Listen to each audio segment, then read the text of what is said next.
fuck you mean who sanctioned it? What, do I need permission now to stream? Is this what you're telling me?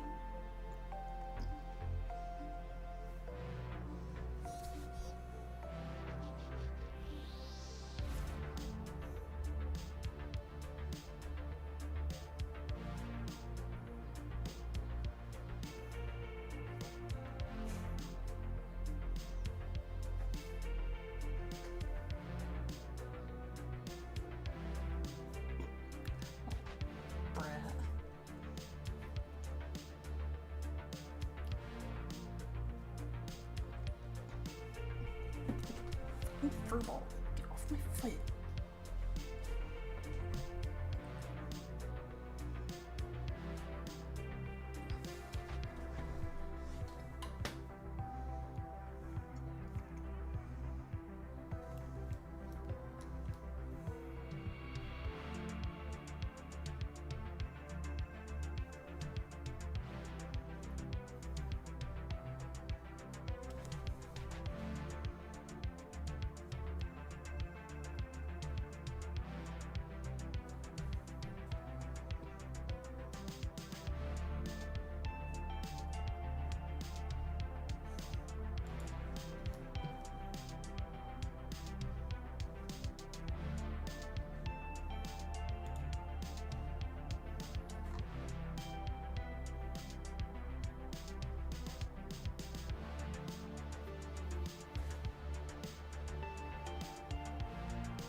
Welcome in, Joseph. Happy Monday. How are all y'all doing today? It should have just ended. What the fuck? The ad should have just like ended. What? That's some bullshit. I'm so sorry, man. Also, how you doing, Octavius?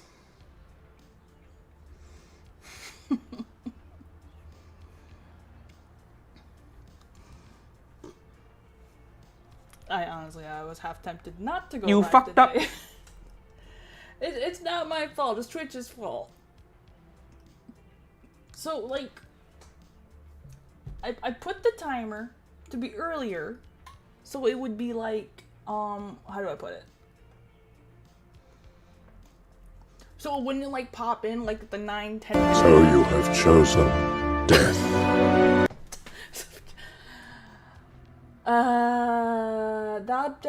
So I've chosen death. No, not that, no.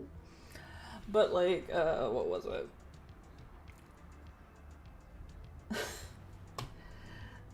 The train of thoughts is not here today. Fuck. But yeah, I had it set to where it would be like in like the first 2 to 3 minutes, which is usually gives me plenty of time to do the make sure if I didn't grab anything, I had time to grab and all that, rather than the ad just being like, yo, at like 9-10 minutes, and it's like, eh. Because it's hard for me to track them that way.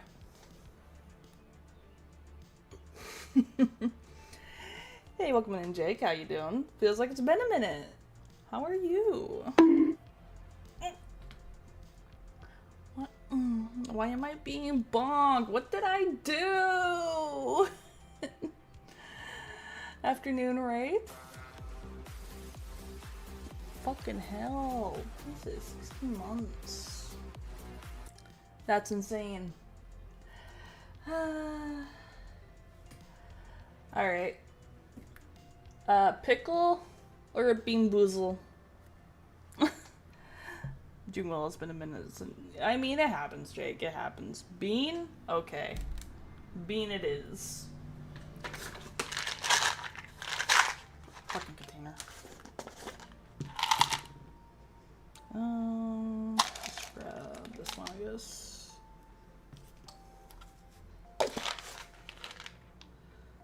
This is pear, or I cannot remember the other counterpart is. For this one, I can't find the box right now. So it's either pear or it's terrible.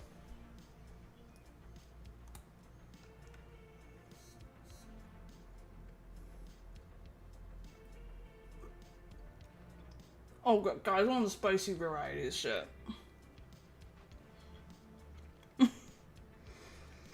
So, I took them out of the box.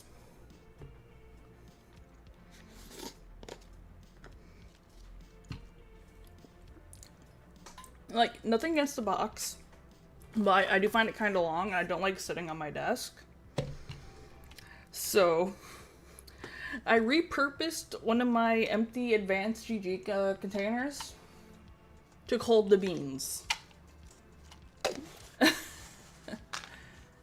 And it has better, and it does have better sound. I'm not gonna deny that. Hey, welcome on in, Ruby. Let's see, what do I got to play this today? Got some Kentucky Ballistics. There's some Fat Electrician. There is a Ginger Billy video, and there's a short involving geese. I believe is currently all I got right now. It's a bit of an assortment. How you doing today, Ruby? Yay! And then after that, I'm not fully sure what the plan is after that. It's a box of pickled beans. Nope. Nope. Nope. I don't want to give you ideas. Nope.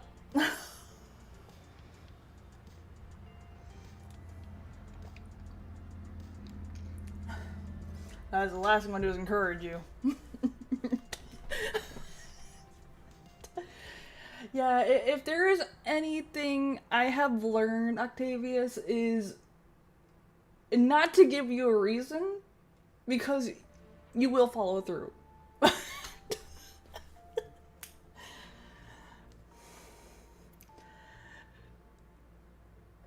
Don't want to talk about it anyways. Good. Glad we're on the same page.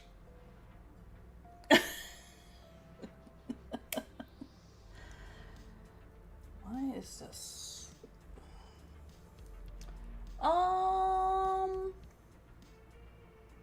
I mean, technically, but also no.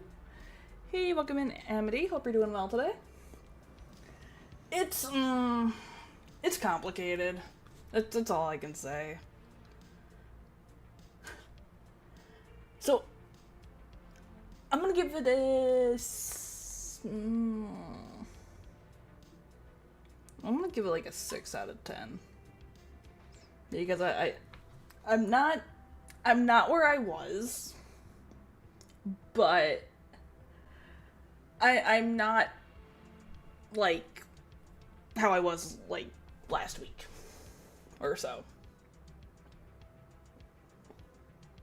So I did the ones that were sent to me. I did enjoy, yes. It was also a very nice break from Twitter. Something I've come to realize I might need to take more breaks from.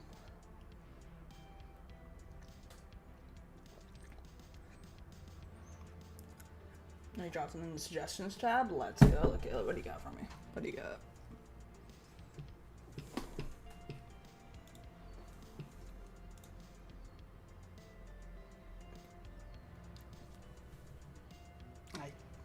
That one definitely has not been done.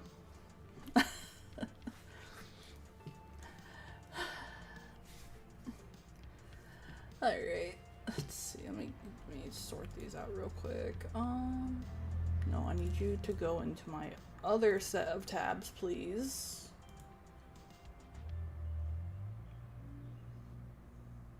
Stop being dumb. The joys of technology. No, you do not play.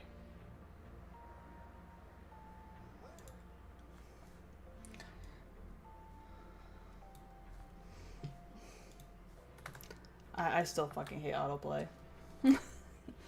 Tweeter's a bit of a swamp. It's always a swamp. It's a swamp, it's a duster fire, it's a there's never a time Twitter is not on fire. It'd be nice if it wasn't. But it's not. It never will be. It's one of your favorite file attrition vids. You know what? Fair. Alright. Anyways, y'all have a good weekend and stuff? I mean, I think it really depends on what circles you find on Twitter. Because I found a few... You're on duty right now. Ah, fun. I hope that ends quickly then, so you can be done with it.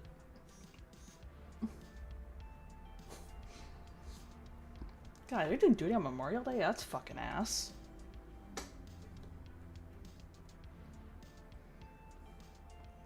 Another 8 hours? Gross. I do not envy you.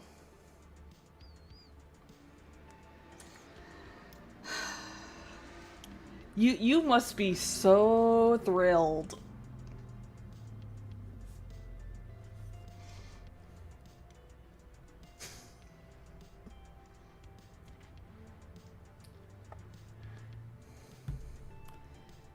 Hand's almost healed. Wait, you hurt your hand? I missed that memo.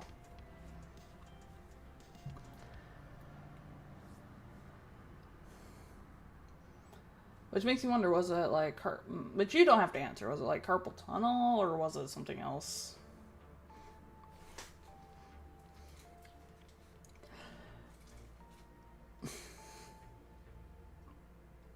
I can feel that because I do not like sitting still. I could not. They asked me to stay in one spot for like 3 or 4 hours. I will start losing my mind.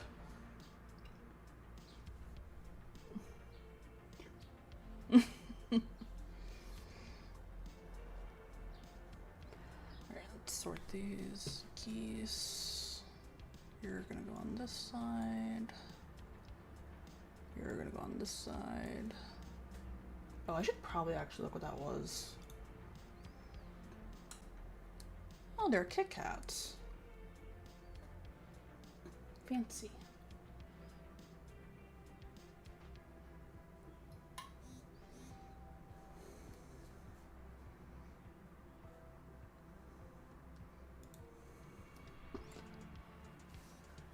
Yeah, that's fair. I mean, I don't know how long yours are anyway, so... But...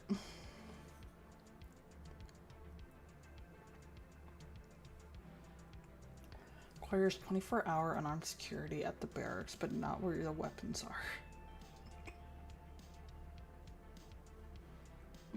That seems... kinda backwards.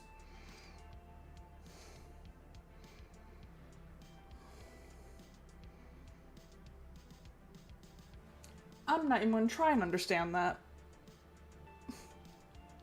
Because that would just hurt my fucking brain. Alright.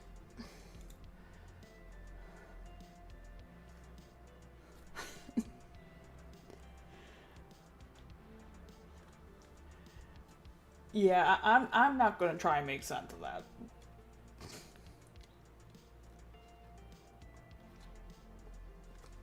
Okay.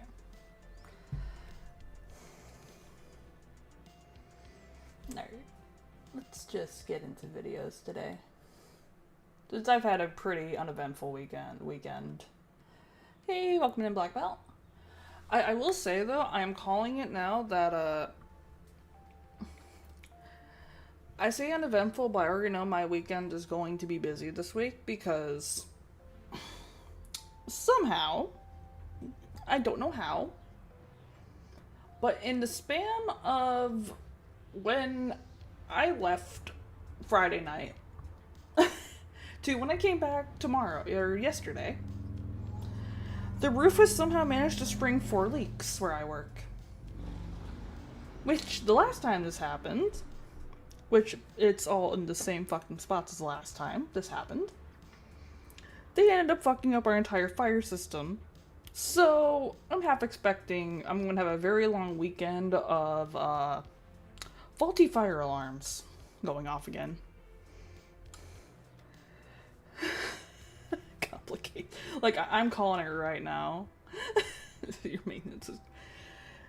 Yeah, it was great because it was raining pretty much all of Saturday, or most of Saturday, most of yesterday. So, it will be a mess.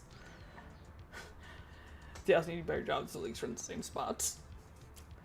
I mean, yeah, they would, but they fly through so much maintenance crew these days, I don't even know. And even then, it's not even maintenance, is it? Because, the client decides they contract out all their roof work.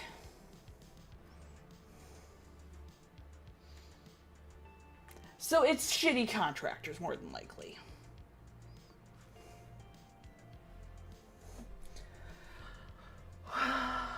Well, I mean, they had to do some decent work considering last time they had to pull the entire system out of operation and then had to put the place under a fire watch until they had the entire thing fixed and back operational. So they had to have some competency. I am not a hamster. Hey, Spider-Man. Yes, the lowest bid contract. It honestly, I find that fucking funny because they will shove out for a bunch of other shit, but the moment some work needs to get done, specifically with the roof, it's just the cheapest thing they get. Didn't do shit. That wouldn't surprise me either. I mean, these are also the same roof contractors who decided trying to work on the roof in the middle of a thunderstorm that has a whole fucking severe warning was a great idea, and then freaked the fuck out when they almost got struck by lightning on the roof.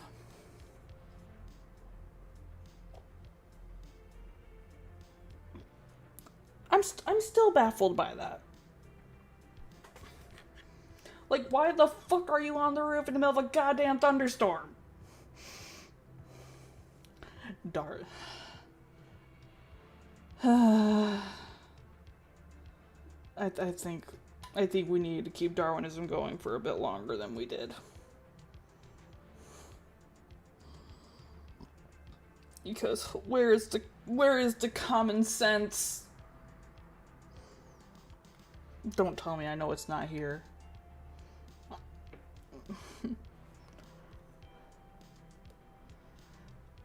I know AJ does HVAC. I don't know about other stuff though.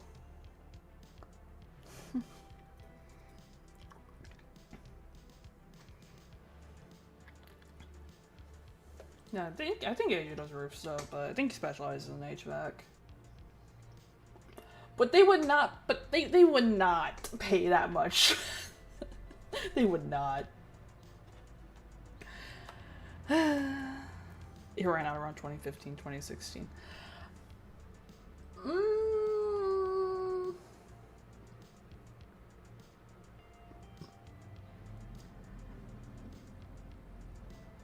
I mean, there was still some in 2010.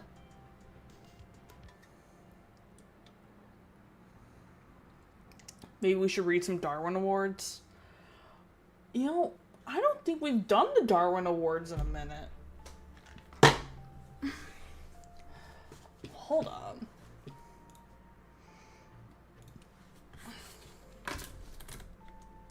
If I could fucking type today.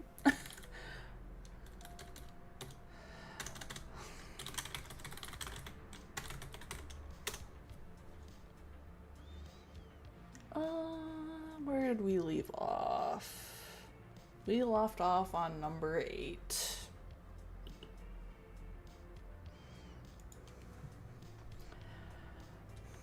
We're just gonna get that queued up now. I just... Huh? Hello? Fuck, I just got... Why did that even work? I'm not even in Discord! What the fuck?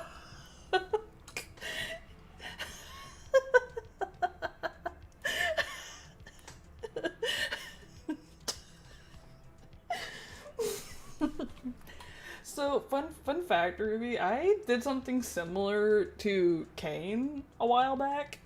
Forgetting, and then completely forgot that I, what was it?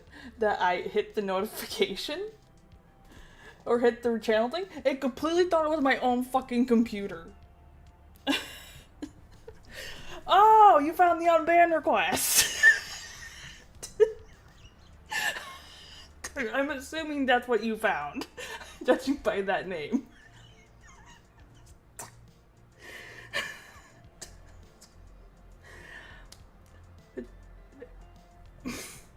That guy has gone around so many different VTubers fucking streams and just copy paste that in every fucking ban request.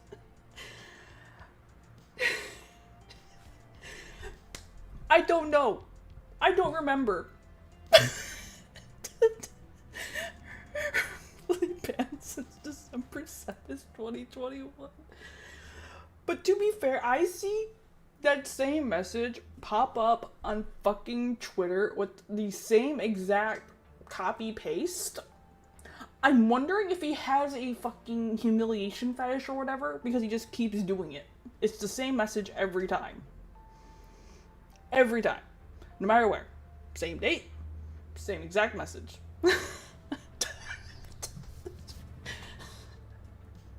Said 5 months ago.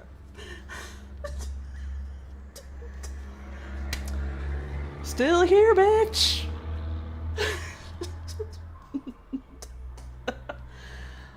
I don't think it's an actual bot, but it's just fucking wild. Didn't reply to him tonight. You know, hey Octavius, could you do me a favor and just put the entire request in fucking chat? Because it's a wild fucking read. Because I don't have my mod view open right now.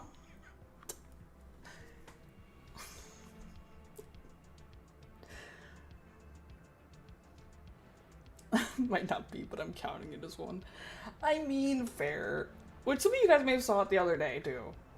Because I mentioned it the other day when I saw it. I cannot read that with a straight face, but y'all can enjoy that.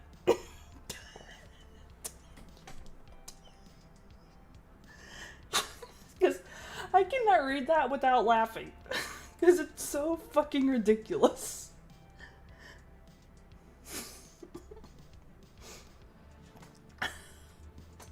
And granted, I could still try to read it, but I can't. Because I'm laughing too much even just thinking about it. Yeah, I know there's just some that weren't here yet last stream.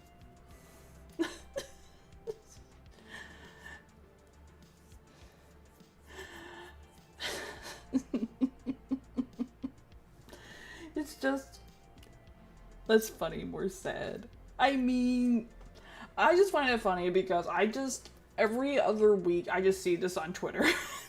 I just see this exact guy with this exact message popping up in someone's unbanned request, and it's just, it's wild. Whatever this dude is smoking. That's a delusional high. It is. I mean, I'm Delulu, but I'm not that Delulu.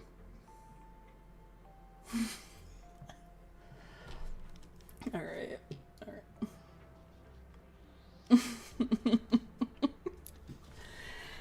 I mean, yeah.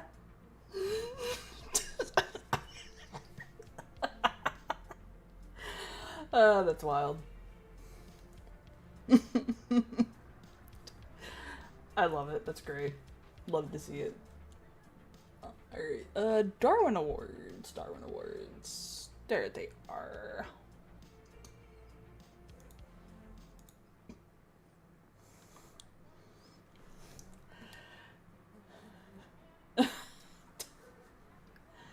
Alright. Since we were talking Darwinism, well, they'd have to be banned first.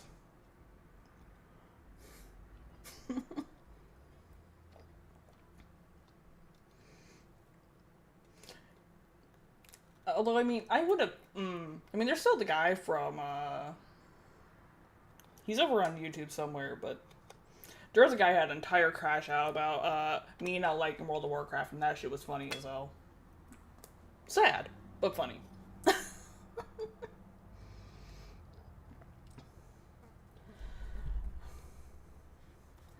Alright, worst internet gun fails, number 8. The Darwin Awards.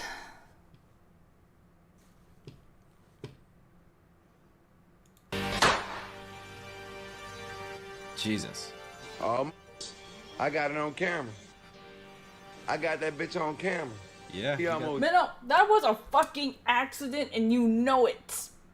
I accidentally banned you. That was one time. One fucking time.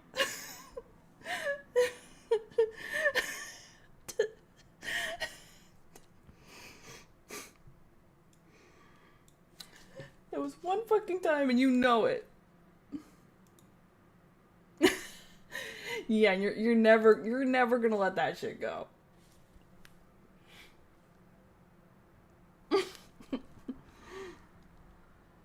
Die. Look at her. You got that bitch on camera. What is up, you sexy YouTube mother lovers? Welcome back to another episode of the Darwin Awards. One of the most requested series I do, and one of the most hated by the powers that be at YouTube.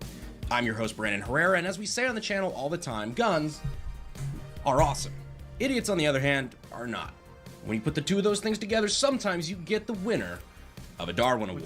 The Darwin Award should be fairly self-explanatory. It's the fictional award that you get when you remove yourself from the gene pool, particularly from something self-inflicted. Life goes on, and the fittest continue to survive. The real purpose of these videos is to show you guys, I guess, where they went wrong and kind of use it as an opportunity to teach gun safety. My hope being potentially using this platform and entertainment as a way to save lives. And make some pretty off-color jokes. Okay. So with that in mind, let's move on to our first clip. It appears that Angry is not fucking around anymore. This small gentleman is rocking a very large caliber revolver. Now he's on the Darwin Awards, so we can predict what's happening next.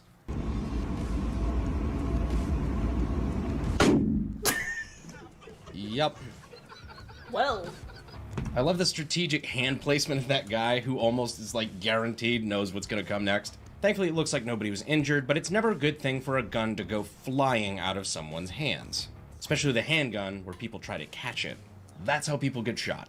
Now, we've talked about this in Darwin Awards in the past with those large caliber revolvers where people, they lose control of it a little bit too much. You can actually accidentally pull the trigger again.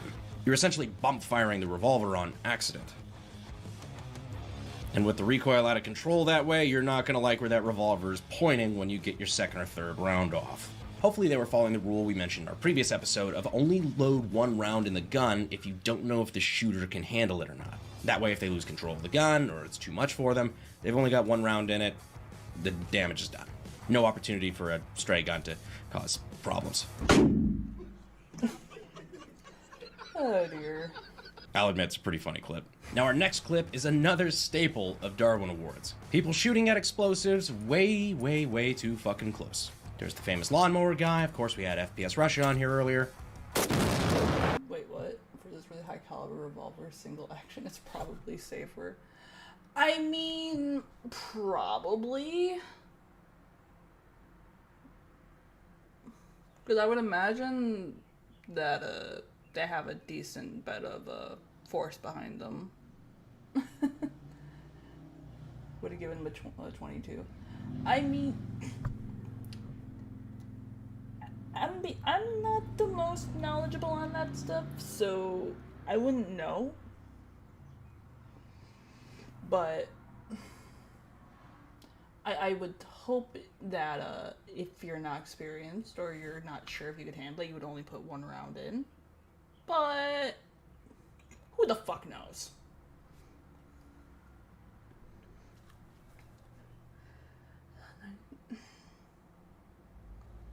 In single action, you have to cock the hammer again before it goes boom. Double shot burn is talking about cannot be done. I see.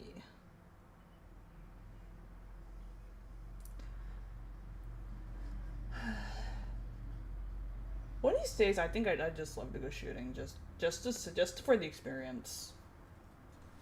Granted, I doubt I would ever go anywhere like near owning a firearm, but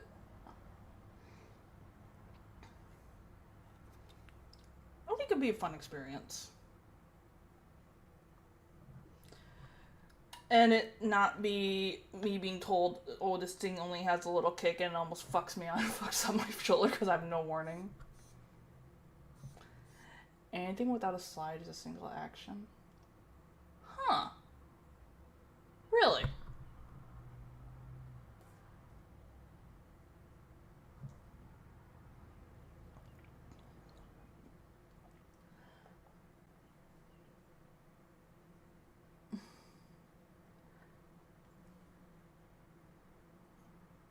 I feel like that'd make a lot more sense if I had a closer look at it. In the gun race. Yeah, that's the thing, Jake, though. I don't really, at least not locally, I don't really have friends or family that are really into that kind of stuff. So, and I'm not, and if I went back to my hometown, I technically wouldn't be, allowed, but, you know. It is what it is.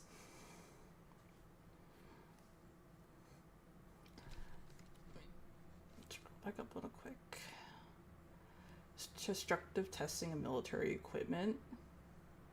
Shoot stuff with a rifle, then test, see what works. That sounds fun. I like explosions. So I would enjoy watching things get destroyed potentially.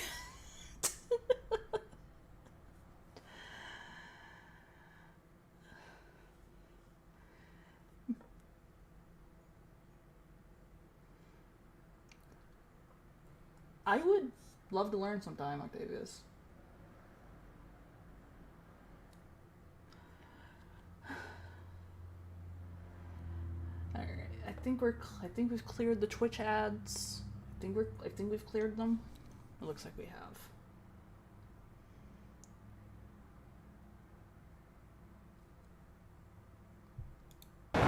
Kyle, no hard feelings. It was just a really fucking good clip. Pretty sure we've had a tannerite explosion in almost every episode, so I'm not going to disappoint. This video was sent in to me, aptly titled 50 pounds of tannerite far too close. Now I'm just going to ignore the fact that our targets on the 50-pound tub of tannerite are 2 mannequin heads. Seek therapy, I beg of you. See, the thing about tannerite is you set it off by shooting it, so you have to be at a distance where you feel comfortable hitting the target. Or you just want to be closer for shits and giggles. Which is where stuff like this happens. Holy shit. And the slow-mo? Oh. Look at that fucking shockwave. Clearly it's kind of high humidity where he's at because you can see the pressure wave, like the vapor wave that the pressure wave is causing. The way it's been explained to me before is that it's so high pressure for that instant that it's turning the water vapor in the air back into water for a moment as it goes out. I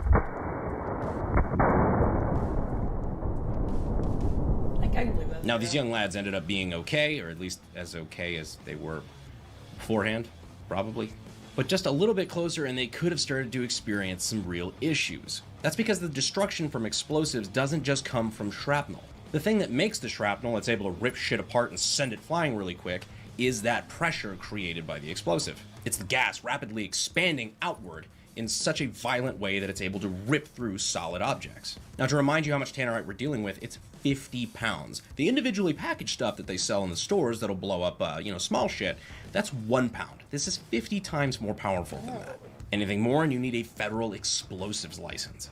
Thankfully, it seems like there's no harm done to these guys, and hopefully they learn that, explosions are pretty fucking cool, but there's no shame in being safe about it. Can't get that cool-ass Instagram post if you fucking die. Now, speaking of being too close to explosives, this next clip I have no... No, they can still get the cool-ass post, but they're only be able to get one post out of it. And they're not going to get any more out. ...context for. In fact, the only version I have is literally a meme. Now, this looks like a soldier somewhere in the Middle East with what appears to be a door-breaching charge. Video's not that great quality, it's really hard to tell what we're actually looking at. I mean the charge. That is a human soldier. Now let's all watch the slow motion together as to why you probably want to stand off to the side of something like this and not directly in front of it. Boom. Oh, that is the definition of a close call. Holy shit, let's see that again. That is moving so fucking fast for this to be slow motion. No, I can't help but laugh because the only version of this I have is no shit set to Smash Mouth. In an attempt not to get copyright struck, Delance, can you play like a 1-second snippet of that? Somebody. It is fucking terrifying. Thankfully, it doesn't seem like there's anything solid in there. It seems like it's either, some sort of cardboard or, particle board, something like that. Still, explosives are scary. Be careful. Somebody. But Brandon, you may say, we haven't really had anything too close to a Darwin Award winner yet. Yeah, hold on, we're getting there. This next guy comes pretty fucking close. Now for this next clip, we have a very snappily dressed gentleman who I believe is trying to work on his street cred. 4K Trey. Oh boy. Who gonna die today? Oh boy. Don't kill yourself that dirty. This could be a gun I had to safety bleep that due to fail YouTube 101. policy guidelines, but there's already some nefarious plans for this revolver that's now in play. You're welcome, Also, I'm baby. not sure what the green rag is all about. He might be getting into his St. Patrick's Day spirit a little bit. I mean, he looks like he could be Irish. Russian roulette. Jesus. I got it on camera. I got that bitch on camera. Yeah, He almost died. Look at him. you got that bitch on camera. Look at his face. You ain't no real nigga. Stupid goofy ass. Jesus Christ, just being roasted by your fucking friend. You can see that look on his face, though. That is the look of a man who came very, very, very close to accidentally ventilating his own skull. I love how his friend immediately just goes into roasting him, too. I got that bitch on camera. He almost died. This is why we don't fuck around playing Russian roulette, kids. There is no winning Russian roulette. There's only winning a Darwin Award. Also, rip whoever's in the apartment above him, because he totally just sailed around in a residential apartment building. Did he not check that it would? Never mind. So yeah, as far as the 4 basic rules of gun safety, know your target and what's behind it. Treat every gun as if it's loaded. Keep your finger off the trigger until you're ready to shoot, and never point a gun at anything you're not willing to destroy. If you want to be technical, I think he just violated all 4 of these rules. And it almost cost him a trip to the morgue. Come here. Hey, puppy. Aw, puppy. How you doing? Oh, right in the face. Yep, thank you. Yeah, good girl. It's okay, I'm not making fun of the ATF in this video. You're safe. You're good. Okay, that's gotta work. Now, a common thing I hear about these Darwin Award videos is that they give people anxiety, like these clips stress them out. Well, if that's the case, next time you watch a Darwin Awards video, you might want to have a can of Canadips CBD with you. Canadips now has their best flavor yet, clean peaches. Is it? Clean peach, excuse me. Combining the southern juice of a Georgia peach with the water-soluble technology of Canadips CBD. Of course. If you know me, I'm definitely a find fan all- of some nice peaches. Yeah, I find all animals pretty adorable. And at the end of the day, it is just Even CBD, so this it's totally cool for gun guys know, like I us don't without having to ever wanna worry hold one. about Like, if I ending think up a adorable. prohibited person. They're an awesome sponsor of the channel. We appreciate them, so if you want to head over to CanadipsCBD.com, they've got a special promo. If you want to take advantage of the Peach Pack, God, there's so many ass jokes to make here, you can get 30% off using the code GUNS.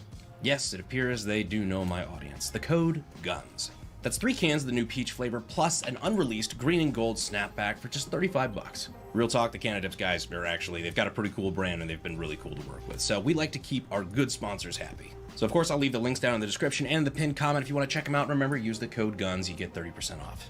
Thanks again to Canadips for sponsoring the video, and now back to some crazy shit.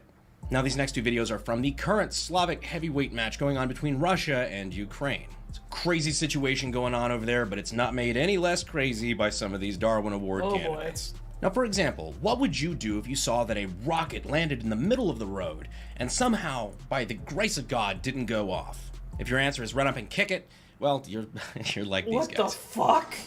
That is Why would you even think that's a good idea? Why? Just why?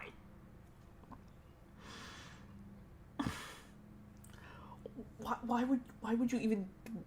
Yeah. Let's just kick the fucking thing. Yeah. That's gonna go great. EOD does that all the time. Okay.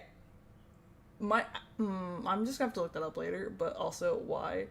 Because it's probably Russian, meaning it's a dud.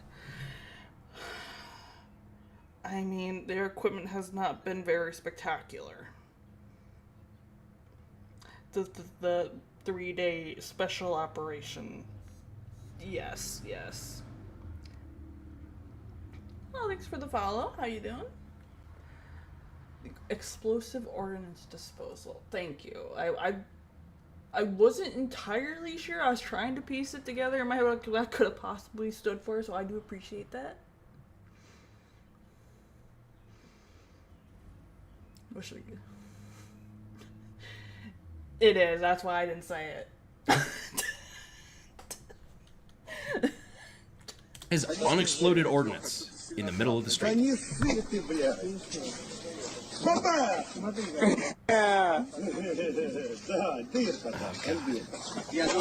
They're just actively fucking with it. Now, this video, of course, has been making rounds on social media, but I felt the need to comment on it. It's embarrassing. I feel like I have to. Unexploded ordnance means that there is still an explosive inside of it. Just because it didn't go off doesn't mean that it can't. The shit people do for Snapchat clout. Now, this video you might have already seen, and if not, oh boy.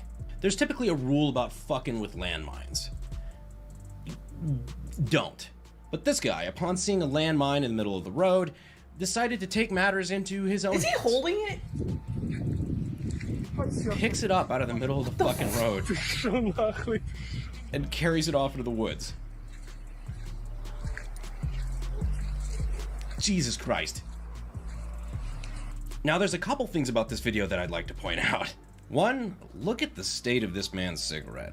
Looks to be pretty fresh, which I'm inventing a story in my own mind that may have happened, where he decided before he picked up a live landmine, you know what, fuck it, if I'm gonna go out with a cigarette. Hey, Ivan, got an extra cig?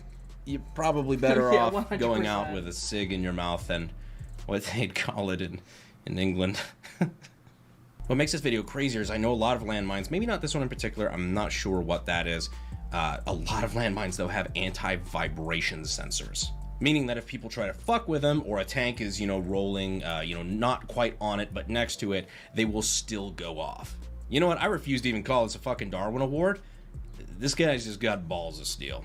He might be dumb, he might be brave, he's possibly both, but holy shit, man. The only thing concerning about this is we don't really see the end of the video, so hopefully this worked out okay.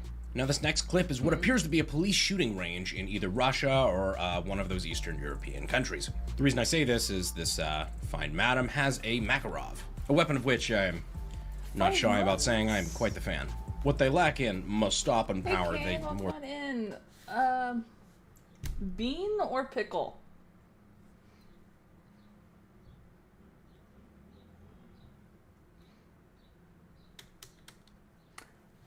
Bean. Alright.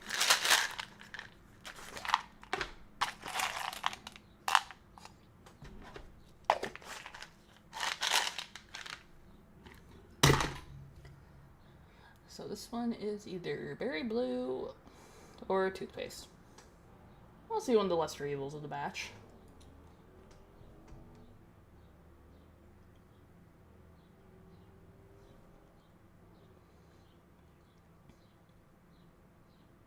That's toothpaste.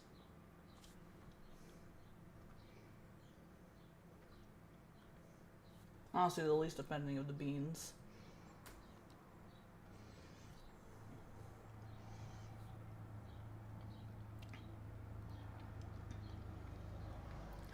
Well, I mean, considering I accidentally pulled from the spicy variety earlier, I'll take the toothpaste.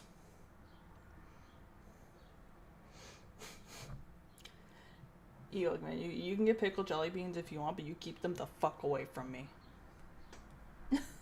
More than make up for it just being sexy guns. But our eyes in this clip should be on the female officer. Now, I'm going to preface this next bit by saying I'm sure there are plenty of amazing women in law enforcement all around the globe.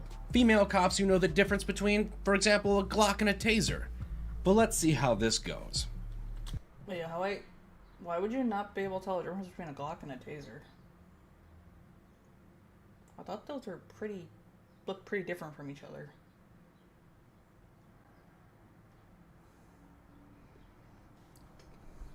Don't you fucking dare, Minnow. So she's loading ammunition, and desk pops immediately into the desk. Well, wow, like she actually did a desk pop. Like, not popping from the desk, but popping into it. That's impressive. A feat rivaled only by Twitch streamers. So she clearly had one in the pipe and didn't realize that, you know, because she had the magazine out of the gun could still go off. It's a negligent discharge, not too special, but I just had to include this clip after what happens next. So you see here, everybody's holding their ears. Somebody comes over to investigate what the fuck just happened. Unfortunately, she has her Makarov on a lanyard, so when she walks away, it drags the gun behind her. Thankfully, this officer comes in and, you know, tells her you're being kind of a fucking tool. I don't understand the need to leave the gun, like, immediately. Just, like, walk away from it, considering, you know, the gun's fine. The gun didn't do anything wrong. The gun did exactly what it was designed to do. It went off when the trigger was pulled. But yeah, having a negligent discharge and then dragging your gun around the office loosely on a bungee, not a great call. Thankfully, it appears the only injury is pride. Now, I'm sure plenty of people right now are disappointed. Oh, nobody's died in a graphic fashion yet. For one, if you're looking for snuff films, YouTube might not be the place to do it. Secondly, as we've pointed out before, there are multiple ways to win a Darwin Award. You don't necessarily have to die. Just remove yourself from the gene pool. Just like the point gun at Venus trend that we talked about in a prior episode. Not this again. Which, now that rockets are freely floating around certain parts of the world, has gotten a little more extreme.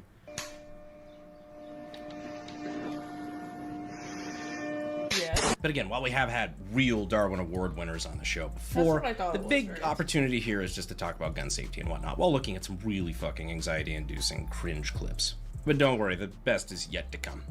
Now, this next clip I can only describe as an accident with Mexican shotgun fishing. Wait, what?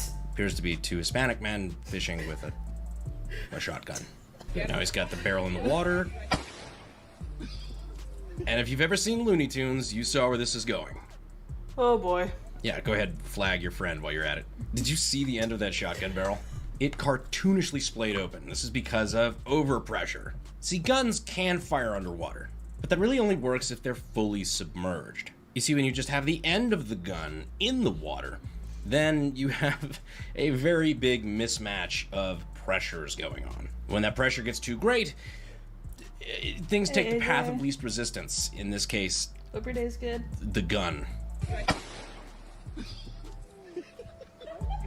Didn't end up badly in this case, but Kentucky Ballistics has showed us what happens when sometimes you overload pressures on a firearm. Yeah? Big difference in pressure between 50 BMG and a 12 gauge, but still, you want to avoid trying this one at home. Although shotgun fishing sounds kind of fun. Just make sure you do it above the water. Now, before we move on to our next one, I will warn you, while it's not terribly graphic, your mind can kind of go places and fill in the gaps of what happened, and it shows what happened. We'll probably have to censor a little bit of it just because YouTube's weird about that, but it's more of the implication. You'll understand. So this one is from a celebration in Mexico a few weeks ago. There's some carnival festivities going on involving cannons when one of the cannons apparently does not go off. So this gentleman comes up and tries to help his buddy out and figure out, okay, what's wrong with the cannon by moving it. Not the biggest deal in the world, but the problem is how he goes about it. So let's see how this unfolds. So he walks up to come rotate the cannon and puts his hand directly over the bore. That's hard to watch. When it comes to working on a cannon, there's certain things you absolutely do not do. Putting your hand over the muzzle of a loaded cannon is...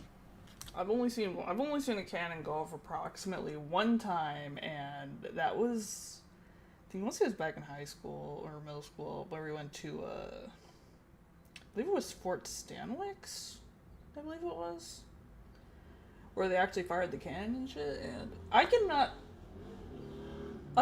think of why, in any capacity, you would put your hand right fucking there. Like, yeah, that's such a great idea. Well, let me just put my hand where the projectile is going to be supposed to fly out of. I guess he's just a little less handy. You will be fine, minus a hand. Yeah.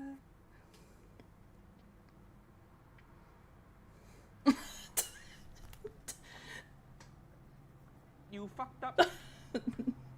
Yes, you needed a hand fire. Cannon, no. Yeah, it definitely was not the smartest idea. Only time you do that is when you're grabbing a mortar that didn't fire. I'm just gonna take your word on that, because I don't know shit about mortars. I'll leave that to the professionals.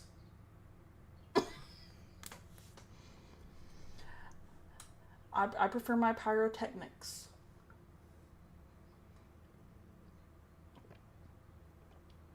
Because fireworks are fun. One of those things. Even the guys that are loading the cannon, like the dudes with the ramrod or whatever, you kind of want to be as hands-off as you can, just in case whatever's in that cannon decides it wants to violently come out. You want to preserve as much of your hand as possible. Now, putting your entire hand over the bore... Now, since this was like a celebration kind of thing, there was a very, very, very low chance that there was actually a projectile in this cannon at all. Doesn't really matter in this case, because even if it's just shooting a blank, it's, you know, a celebratory load of gunpowder, you know, lots of smoke, fire, all that good stuff. When you're shooting a blank, but you cover the bore, your hand becomes the projectile. And I've got a decent bit of experience with cannons, given that I've been doing stuff with them for over 10 years now. I also own a small cannon, and we even did a cannon video with Mr. Beast. So that in mind, I can confidently tell you that what we just saw there is close to a worst case scenario. You can even say that his palms are sweaty, knees weak, arms are heavy, there's blood on his sombrero already, hand spaghetti. Yeah, I already know I'm going to hell, it's fine. And if you thought it was a little funny, I'll save you a seat. I am happy to know that despite the loss of a few digits, this guy did end up being as okay as you can be. But it ends up being a great teachable moment, not just for cannons, but also for any sort of explosive, pyrotechnic, and firearms. Beware of the muzzle. That's where the bad stuff happens. So if you don't, you might end up like a friend here who came to celebrate Cinco de Mayo and left with 0 de mano, which I believe makes him our first ever reverse Darwin Award winner. Thanks to a brief moment of stupidity with gun safety, this man is going to have to get laid from now on, because he is never jerking off again. Now, I'll take this second to remind you, if you think you've got a good clip for the Darwin Awards, be sure to let me know. Go ahead and send me a message or put it over on the Reddit, r/Brandon Herrera. It's misspelled on purpose. I know we lost the first one because, well, Russ. If there's anything you'd like to add that maybe I forgot or missed, go ahead and leave a comment down below. And if you liked or learned something from this video, be sure to please subscribe, because I feel like you and I have bonded now over this. And yeah, guys, we got some crazy content coming for you guys in the next few videos. Some stuff that you guys have been waiting on for a long time, I know. Anyhow, I appreciate you guys staying to the end of the video, and as always, I'll see you sexy YouTube mother lovers in the next video. Thanks. It's been a minute since I've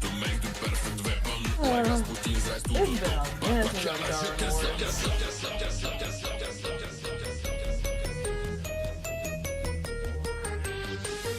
When you put the two of those things together and get the peanut butter and the jelly and the peanut butter. It's fucking stupid. Line. When you put the two of those... I don't know what to do with my hands. God damn it, the fucking dog. Not my dog. Neighbor's dog. Susan, I will call the ATF. Alright, what did I miss? There's a long... What was that about? Mortars, was it? Keep the base to tube. Or hit the blow. To set off.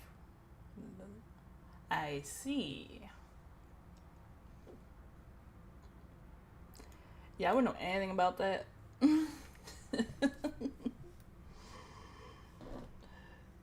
Well, uno mano, but close enough. I mean, yeah, it was close enough that most of us would get the joke. Yeah, that's nothing new. That's nothing new. Or Big B was just loud. I mean, I have to say, when it comes to specifically Brandon's videos, his audio is usually pretty loud to begin with. So it's probably a mix of both. Probably. There is also a less than 0% chance I also accidentally knocked the gain of my mic.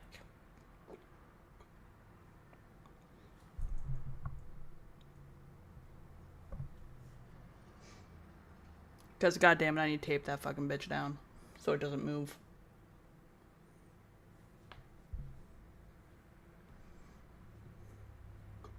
You know what? We'll do another one. Super glue. I am not putting super glue on my mic. No. No. Absolutely not. It would probably help, but no.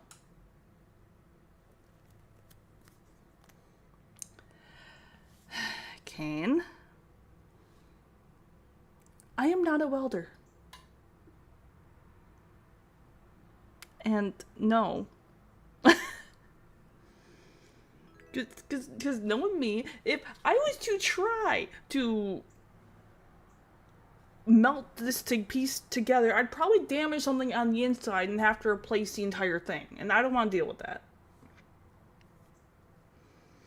Hey, thanks for the follow, Cadillac. Hope you're doing well today. You could use a hot gun, glue gun for a less permanent solution. True. I mean, I do have one laying around somewhere from my, from an old project when I used to do cosplay. It's somewhere.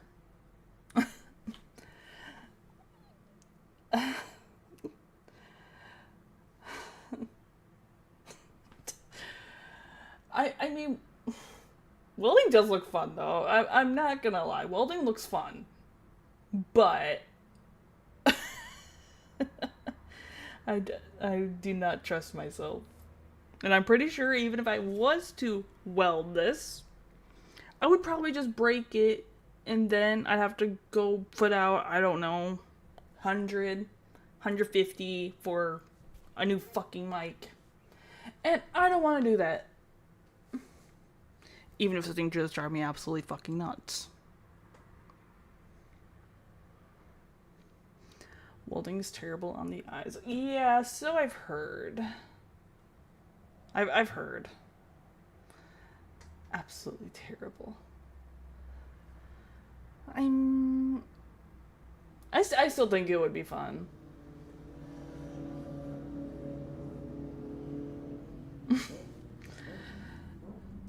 But it probably also depends on what the fuck you're doing while you're welding, or what you're welding probably also has something to do with it. Not just eyes and hands, lungs too.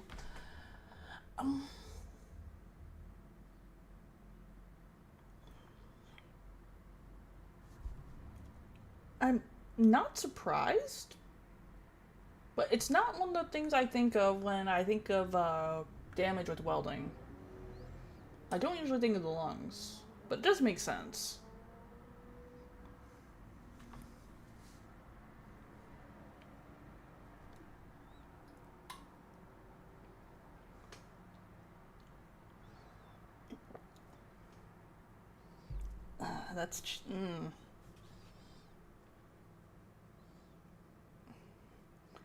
Well, I mean, even if you're in a well-ventilated area, that's not going to solve all the problems.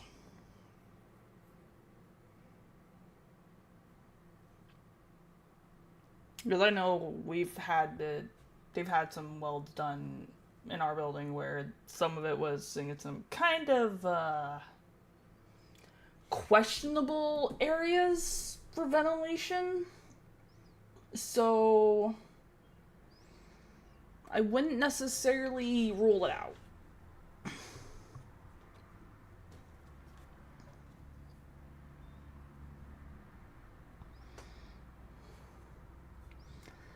Yeah, do we want to do another Darwin Awards video? I think we do.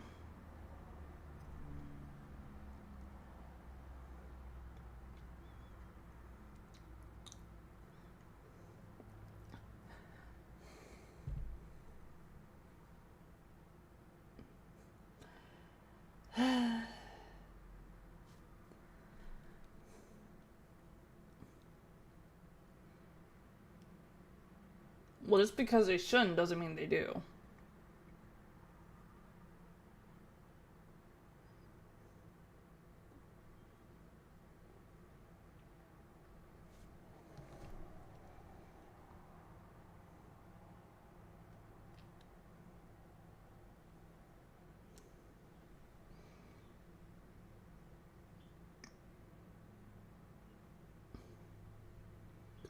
Okay, I'm waiting, Kane.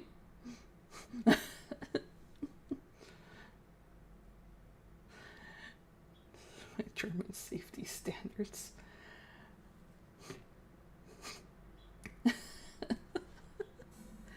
I mean, we do have different standards across countries, yes. No, we are gonna do another Darwin Awards video. Fuck it.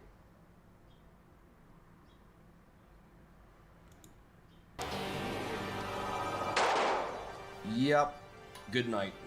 One thing a lot of these videos have in common is that when something terrible like that happens, everybody's just super chill. The guy's just like, oh, no. What is up, you sexy YouTube mother lovers, and welcome back to another episode of the Darwin Awards. Now, as you've heard me say before, guns are awesome. Idiots, well, not so much. When you put the two of those things together, you could end up with what we call a Darwin Award. The Darwin Award, as you may have gathered, is the metaphorical award that you're given when you remove yourself from the gene pool. You do something dumb, evolution does its thing, and the fittest continue to survive. Now let me speak directly to the YouTube manual reviewer who determines whether or not this video gets monetized. I just want to point out this video contains no uncensored graphic violence or death. Anything that is shown is presented in an educational context promoting gun safety. But without further ado, let's jump into our first clip. This is a light machine gun known as an M240 Bravo. This is how you fire an M240 Bravo. This is how you improperly fire an M240 Oh boy. Bravo. Yeah, so that is that's a negligent discharge. Well. My man's almost gave himself the most humiliating Purple Heart of all time. Now the M240 Bravo fires this, which is a 308, 7.62x51 NATO. And it fires it really quick, which makes ricochet and shrapnel from our buddy's incident here probably pretty spicy. But if we look into this video a little bit closer, it looks like he was trying to, do the cool guy thing, shoulder the gun, whatnot, but hold it by the bipod. So he puts the gun up like he's gonna grab it by the bipod and misses. And if I had to guess, his finger is already on the trigger. which violates one of the That's a rules medium. of gun safety. Always keep your Noted. finger off the trigger until you're ready to shoot. In his defense, the 240 Bravo is a pretty heavy gun. I think it's like 28 pounds. But in order to try to get a tighter grip there as it was falling, you know, obviously also squeezing the trigger, which sent more than a couple rounds of 308 into the ground in front of him and the ground all around his feet. And speaking of machine guns, that brings us to our second clip. What in the Middle East is happening here? We have a line of dudes who are celebrating in the typical Middle Eastern fashion of taunting gravity. They're firing an underfolder AK straight up into the air. Nah, I'm sure it'll be fine. So we have our first guy, he's firing straight up into the air, handles it like a champ. Figures it's time to pass the torch on to the young buck right next to him. Oh boy. Loads a fresh magazine into the gun, he stands up. Ah! And he limp wrists the hell out of it. Definitely at least one of those rounds looks like it could have been at lethal level with a couple of other people around him. I guess he subscribes to the motto of, if at first you don't succeed, then try again. Because he gets right back up and just tries to continue out the magazine. You know, like a champ, I guess. The guy who passed him the gun in the first place is like, nah, homie, you had your chance. No, you done did fuck that up. Maybe do some curls and then come back for the next wedding. Now, of course, as we've mentioned before, firing a gun like this in the air in the first place is dangerous as hell, just because, you know, what goes up must come down. So if you're going to be shooting up anything into the air, you know, maybe use fireworks. I'm sure that can't end poorly. I mean, Now, if you're new to Darwin Awards or my content as a whole, and you're enjoying yourself so A far, decent be chunk sure can to go hit wrong that with fucking subscribe button. fireworks. That way, next time we upload a Darwin Awards video, you can watch it before YouTube age restricts it, like they did with a lot of the others. But seriously, subscribing helps us out a lot. So does liking and I like commenting. fireworks. Go ham in that They're comment fun. section, at least within recent. Now, our next clip I'd actually seen a couple of years ago. It involves an accident at an indoor range with a full auto Glock 17. Now, if you're not familiar, a full auto Glock is remarkably hard to control, firing at a stupid fast cyclic rate. The result is usually something pretty damn hard to control, which is why a lot of people add vertical grips or aftermarket stocks, you know, that sort of thing. Here you have somebody who's shooting it with a vertical grip right in front of the trigger guard. And he's about to find out one of the main reasons why vertical grips on full auto Glocks sketch me the fuck out. hello, Alex. How are you? Yep, right there. You get shot? Oh, no, yeah, you can see it. I don't. Maybe, yeah, we should probably blur that. First off, this dude is hilariously casual after just putting at least one, maybe two or three 9mm holes into his hand and arm. You get shot? Glad to hear you're well. But as to what I said before about vertical grips on full auto pistols like this sketching me the fuck How's out, the wood is that carving? vertical grips can break or come loose under recoil, which if you're pushing that vertical grip out forward to try to control recoil, if that breaks loose, you're now directly in front of this very short, fully automatic weapon that is actively dumping bullets downrange. Not necessarily saying you shouldn't use one, but make sure this isn't where you cheap out. Could do Or a similar story of somebody who did this Power with a rockets were Caltech fun. KSG-12, you know, the shorty like the one that was in John Wick. So dual tube 12 gauge shotgun, vertical grip, breaks as he's trying to shoot super quick and be cool, pulls trigger, deletes a good chunk of his hand. But as for the subject of our video here in the range, it's a good thing he's probably right-handed, because if he was using his left hand for any sort of extracurricular, for jerking off, he would be shit out of luck for quite a while. Now, sticking with the indoor shooting range theme, our next clip takes us to a gun store / range. Here we see the subject of this video standing at the counter here, trying to clear his handguns. I don't know if he just got there or he just got finished shooting, but either way, he's trying to do the safe thing and clear the guns. Unfortunately, he's not doing the safe thing by, while trying to unload and clear the guns, flagging himself and others. And as well, he's flagging his range mate that he does this. Boom.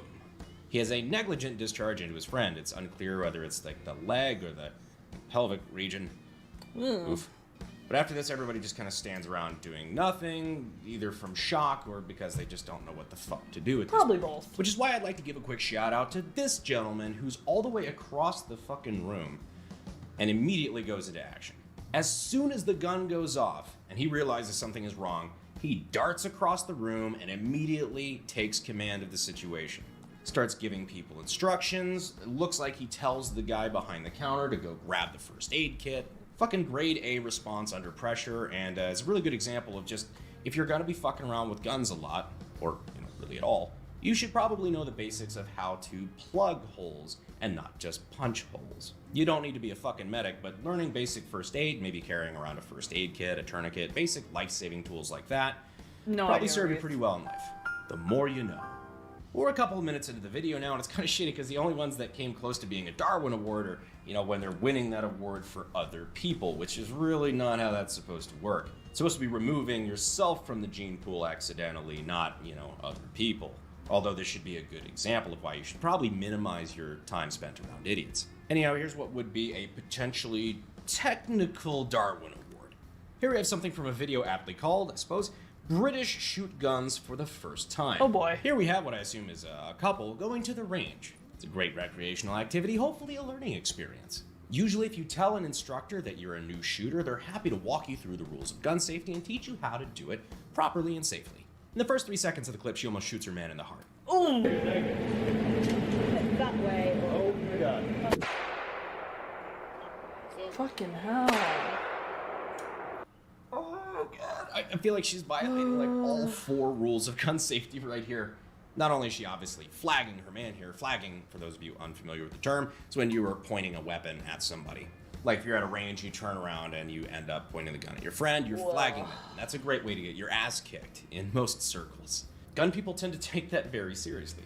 But she's flagging them super hard from a very close distance while she's trying to insert the magazine and load the gun. Even the act of inserting a magazine like that, depending on your grip and a couple other things, the firearm, whatever, just inserting the magazine could be enough to drop the slide, which is going to send a round into the chamber, meaning you have a live weapon. All you need to do is pull the trigger from that point. Which is convenient because if you look closely, she clearly has her finger on the trigger. And that's when our Superman comes over.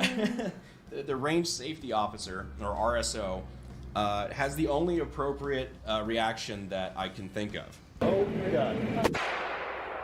Yeah, oh my god is fucking right. I love how he spins the camera back around the other way as if like he's like, hey, I'm about to give you like a fucking ass chewing right now. You might not want to record this to Facebook Live or whatever the fuck you're doing. An ass chewing that was probably well deserved considering she was, one bad finger movement away from unaliving her range date, sending him to the big crumpet party in the sky, which I think would qualify as technically being a Darwin Award. Because think about it, you're removing the person that you were going to breed with. It's gotta count for something, right? Partial credit. So our next video I could not make up if I tried. So here, if I had to guess, I think we're back in the Middle East, either that or maybe South America. We have our security guard here who is hard at work guarding a lot of motorcycles. He's asleep.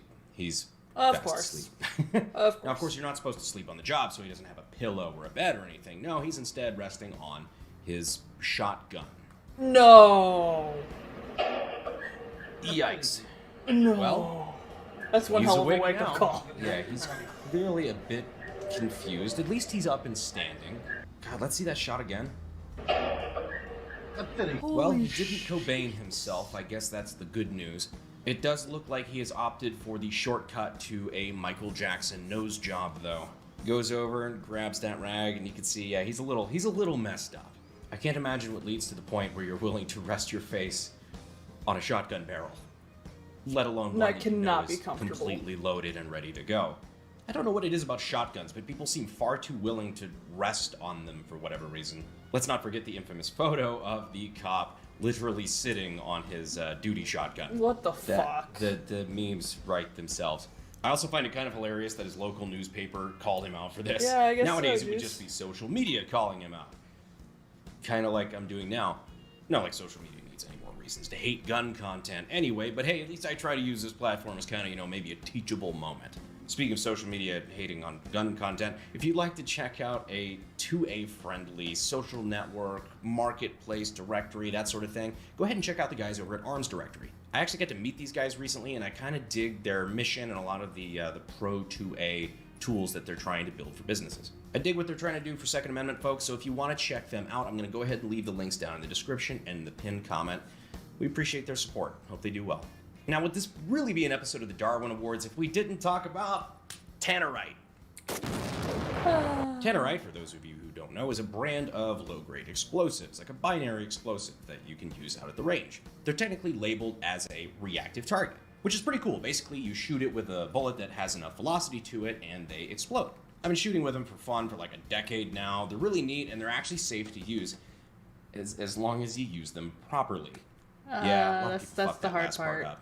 So we've got this gentleman who's shooting at a very, very close distance, I might say, to a washing machine that I'm assuming is loaded with tannerite. Oh boy. Let's see what happens. Oh shit! First off, I can tell why he's shooting at it from this close now, because even at this distance with a rifle, it's taken him like 5 rounds just to hit this damn thing. But once he does, dear God. Hello, shrapnel. You see, something a lot of people don't understand about explosives of really any kind is that they're omnidirectional. They explode outward in all directions and impart force around anything that's around it, whether that be the air or, let's say, pieces of a washing machine. Now, you can blow up all sorts of cool shit with binaries. Based on the instructions, you're technically not supposed to, but let's face it, it's really fucking fun. Be sure to maintain a safe distance. If you can, be behind something.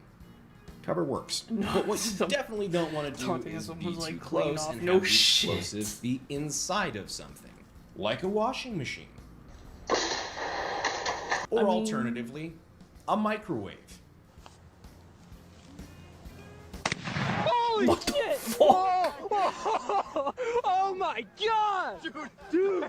God damn! Holy shit! Taking someone's head off with that. Holy shit! To be honest, I knew this clip was going to be rad when I saw the Live Leak logo. Rest in peace, Live Leak. You made some of us grow up way too fast. Oh, but yeah, not as for fast sure. as the door to that microwave. Holy shit! Again, this Granted, sparklers are safe fireworks. Yeah, I mean, they are, but even they still have their hazards, even though I prefer... I prefer my fireworks very loud. Noisy and very, very pretty.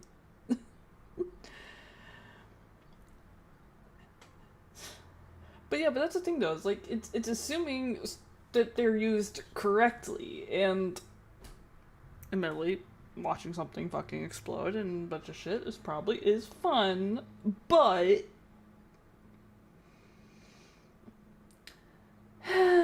it's also risky.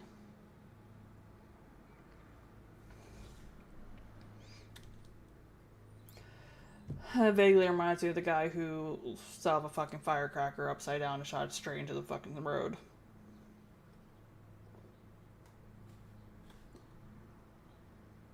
goes back to the whole omnidirectional thing, which means that if it's exploding outward and blowing that microwave to pieces, any piece of that microwave, like say a door, that's facing your direction, is going to get blown in your direction, which is how you turn your Hot Pocket heater into an IED.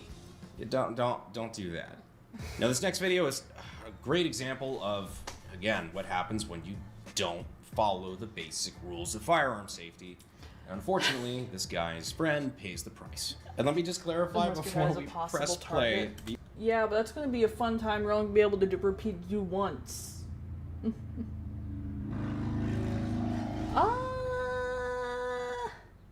Dangerous job? No. Dangerous pastimes and hobbies are another matter entirely. It's all I can put on that. Because I'm not going any further on that topic. The only version of this that I have is the edit, so apologies in advance if this is a little fucked up.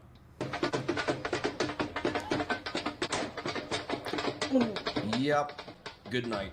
One thing a lot of these videos have in common is that when something terrible like that happens, everybody's just super chill. The guy's just like, oh, no. I've seen people react more upset to their favorite sports team losing. Not on stream, Octavius. Sports. But this is why it's just super important to have a culture of gun safety. I mean, there's multiple people in this video. Like the dude if you're watching the video to the left, it's just like walking around with a handgun pointed just out at anybody that's walking around him. To reiterate the four basic laws of gun safety: keep your finger off the trigger until you're ready to shoot. Treat every gun as if it is loaded. Know your target and what's behind it, and never point a gun at anything you're not willing to destroy.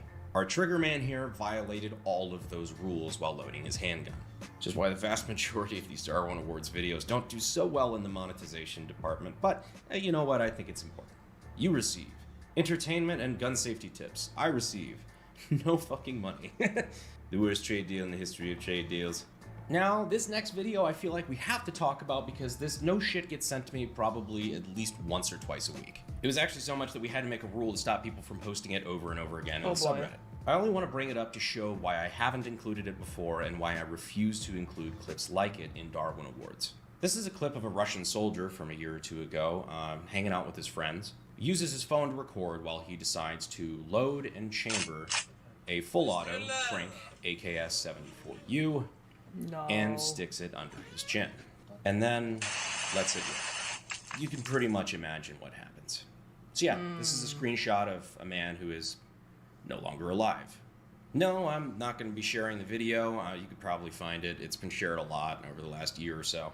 I've avoided featuring this video for so long that it's probably obvious now that I've been doing it intentionally. The Darwin Awards, at least the way we've done them, are supposed to be accidents. They're stupid people doing dumb things, and we both laugh at them and learn from their mistakes. This is someone deciding to intentionally punch their own ticket. That doesn't feel the same. Things like this aren't funny accidents. They're real people experiencing real things like depression, hopelessness, and anything else that could make somebody opt for the self-checkout line. And the odds are, people that you know are experiencing similar feelings right now. You may not even know about it. Call a friend. Call a friend. Life is too short not to have that one lunch that might make all the difference. And if this sounds like you, and you think that nobody cares, you're wrong. But if you feel like you need it, just remember there's always a number that you can call. After all, guns are amazing tools for self-protection. But the only person that can protect you from yourself is you. So with all of that in mind, I look forward to being able to tell you guys for a long, long time to come. I hope you guys enjoyed this episode, and I'll see you sexy YouTube mother lovers in the next video. Thanks. This is effectively to insert equipment there.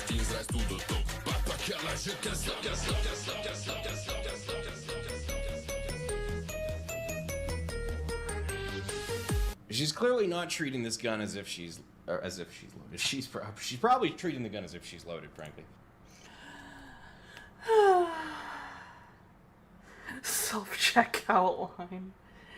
Oh, same zero, same. I'm not. That is not a line I was expecting to hear today in that context. I mean, it's apt, but holy shit.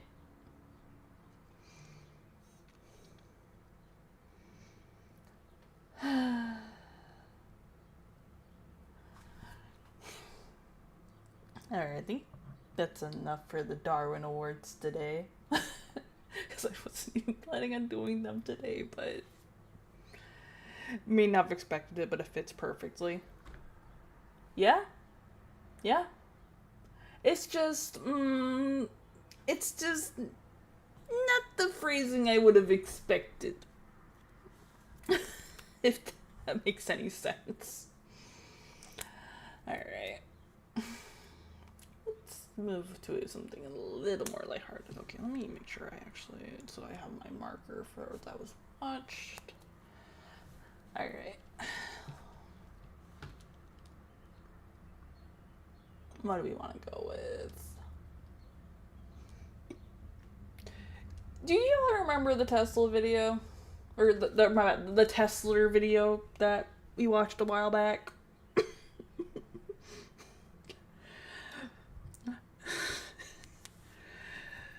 So, apparently,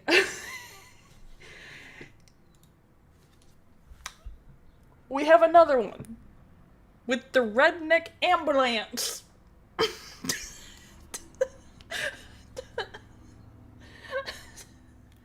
Which, I've been meaning to watch this, where I do not know how fucking long, but it just kept on getting pushed back and pushed back and pushed back. We're finally doing this one.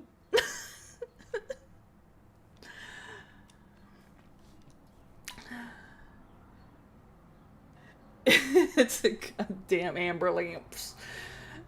Amber lamps. Oh god, I'm just laughing. We haven't even started yet. Fuck. Okay. Okay.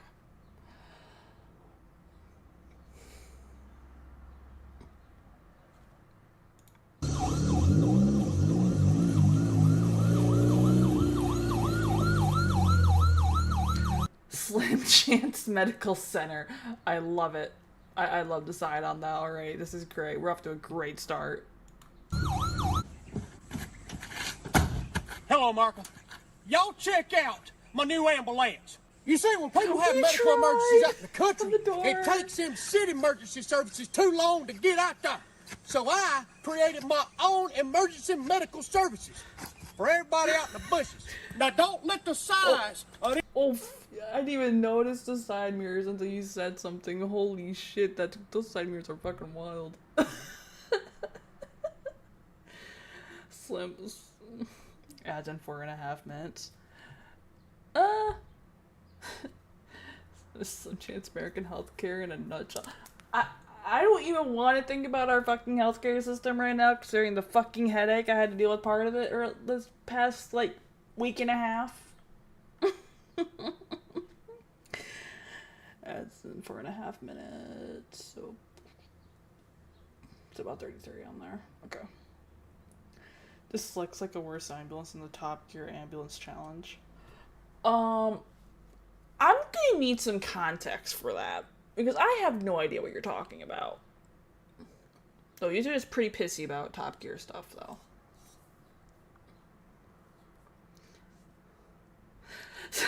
Slippery hospital noodle. No, please don't tell me we're about to get back to the snakes again. I thought I was safe. I thought I was safe. Please no. Please not more snake euphemisms.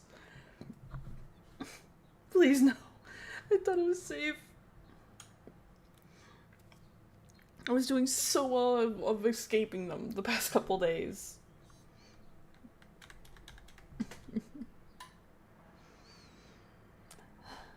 Alright, later, AJ. This thing through you. You see, this ambulance is made specifically to get down them tight country back roads. Now, there's always two of us running calls in the ambulance. It's two. That's a pack. That's why you call us paramedics. Now, our motto here at I give up. Get it out of you guys. Get it out. As I already know y'all got more. I already know you do. Come on. Let's get done with. Danger pasta. Danger pasta. That's a good one. That's a good one. Although I will say, I did have a brief visit from a nope rope earlier when I was just walking outside near where I live. Little bugger got the jump on me. Cause I was just walking around, and it's like, and I didn't notice until it's like, hello. And it's like, shit. A feral stick? How is this snake a feral stick? Explain yourself. I would expect a redneck ambulance to be a beat up El Camino with a tent set up in the back. No, not this, a tent set up in the back. No. Videos and suggestions. Yeah, YouTube gets kind of pissy about anything from Top Gear, unfortunately. Because I've been at a couple that were like completely blocked because it just had like a clip or whatever from Top Gear, and it's like, no, you bastards. So, just kind of cheeks, but it is what it is. The rubbery venom stick. Angry silly string. I don't know why I find Angry Silly String so funny. I should not find Angry Silly String so funny. I should not. Yeah, I'll wait till the ads are done before I continue. Is my jerky up here?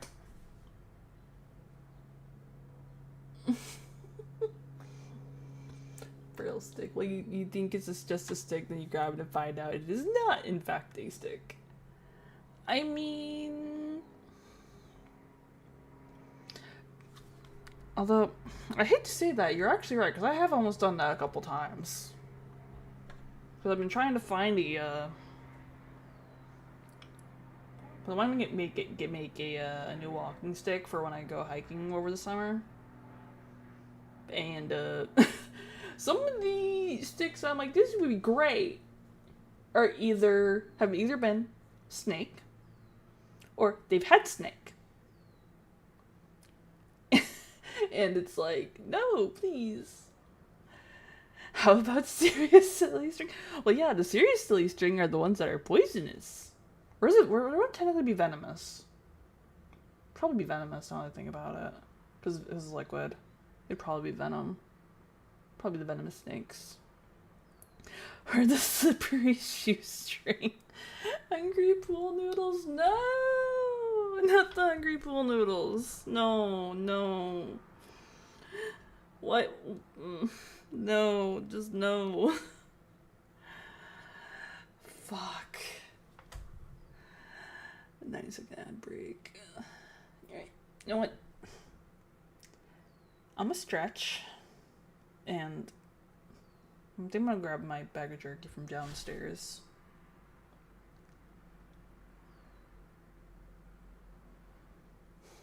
Poisonous is if you bite, you die. Venomous is if I bite, you die.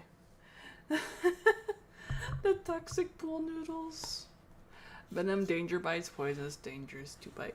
Yeah, my brain wasn't entirely sure which way it worked for a moment. What'd you discover, Alex?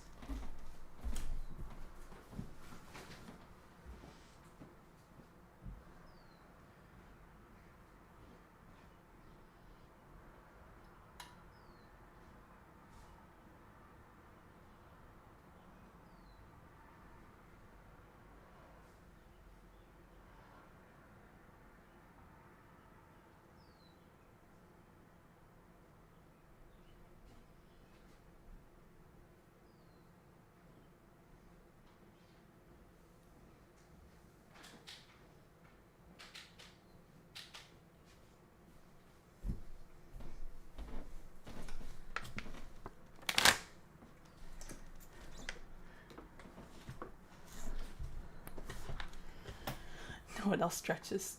The venom spaghetti? No, not the venomous spaghetti. No. Angry rubber band.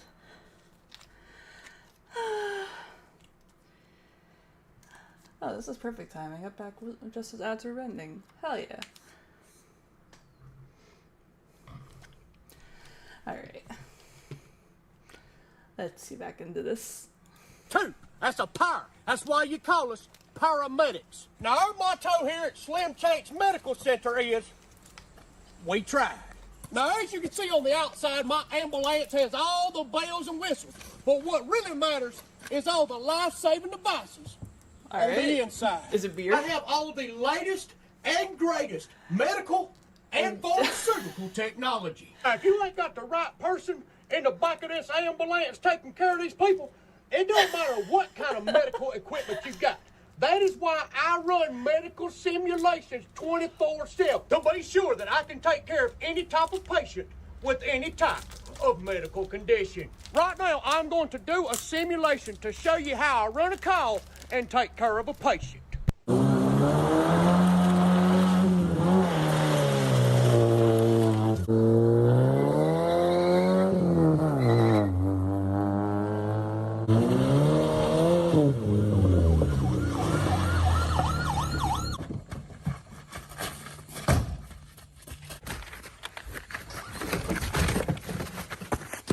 Oh, shoot, I forgot you was back there.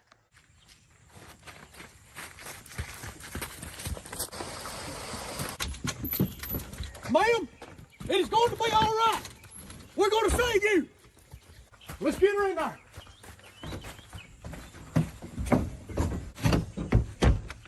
Now, the first thing I'm going to do is put on my protective gloves because you never know what kind of germ somebody's got.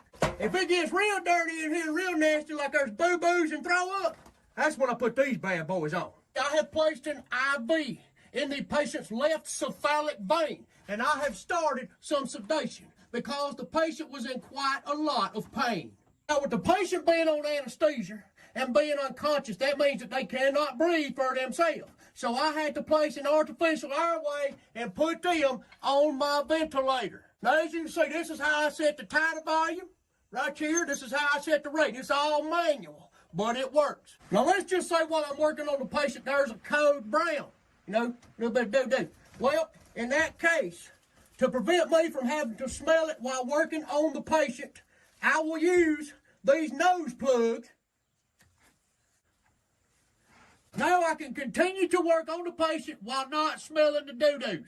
Now, just in case I forget some things, and I need a quick source of knowledge, I have my book here that I can always refer to help me out. Now, let's say I'm working on my patient, they go into a ventricular tachycardia. That is when I will use my AED. You see, I'll hook it up. Then I'll take these bad boys right here. Clear! And as you can see here, I have my propofol blowgun. Now, we come across a lot of psych patients. You need something to put them down quick. That's when I get my propofol dart gun. I load her up. And I knock them out. Calling truck one. Calling truck one. We have an unresponsive female on 32 Possum Trail. Time to go save a life!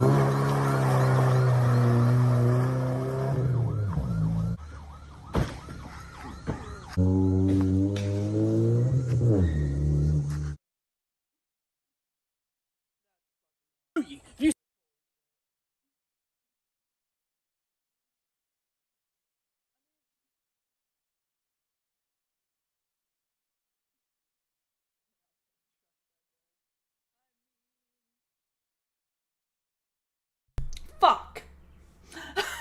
Thank you. I forgot I was muted because I was munching on a stick of jerky.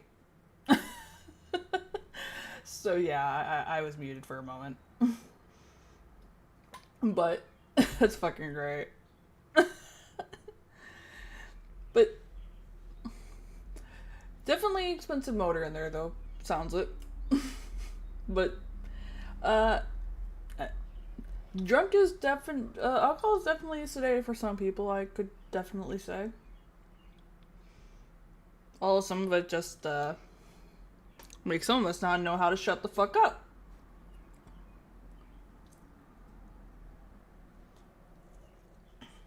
But yeah, I like this one. 10 out of 10. Great video.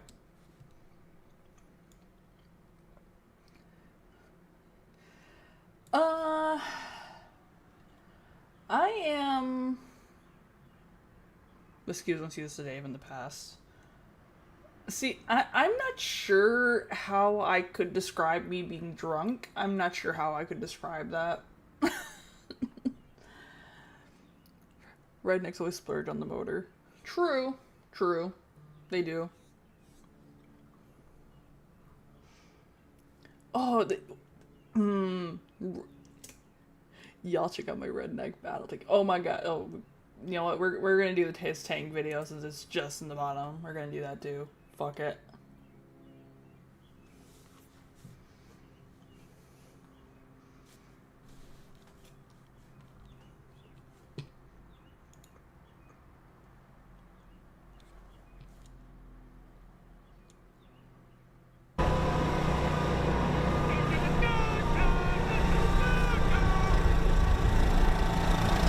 Well, I've never been drunk on stream because Twitch and YouTube have things against that.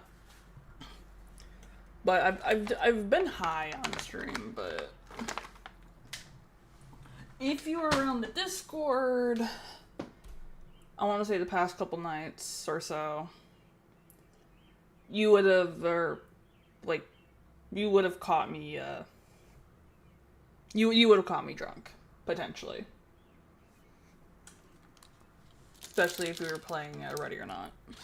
You definitely would have caught me being drunk. 100%.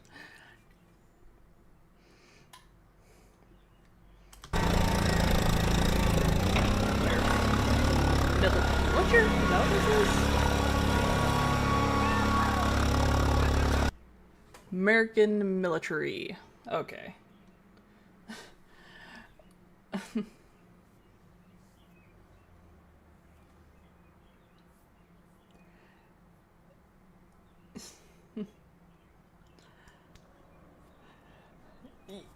He would know.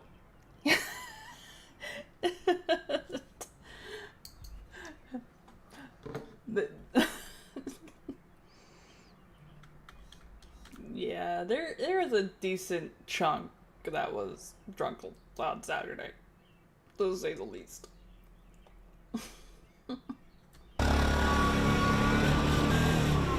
That's redneck go-karting. I don't know about go-karting. Hello, America. Y'all check out my brand new, state-of-the-art, 8th generation battle tank. Now, this is an anti-personnel tank. Shoots 12-gauge shells, buckshot, birdshot, slugs. If it's a 12-gauge shell, this bad boy right here will fire it off. And you ain't safe nowhere, because look here, my turret does rotate. It rotates better that way. So you better watch out if you run into my left, because I'll gun you down. God dang it. These demo models, you always have trouble with them. We'll get all the kinks worked out and everything will be good. God. Now you're probably asking yourself, why would a good old country boy need himself a military tank? First of all, who doesn't want a tank? I think that's a better question. I don't know if y'all have seen all them countries invading other countries and such, but if they do that to America, if they want to come here, I got something for them. I got them a good old freedom enema right here. All I'm gonna do is insert it, pow, and watch them go running. Now you're probably wondering how I drive my tank. As you can see, there ain't no peepholes. If you look right down there, that is a camera. That's right. Oh, I that's drive fair, this right. tank off of pure technology.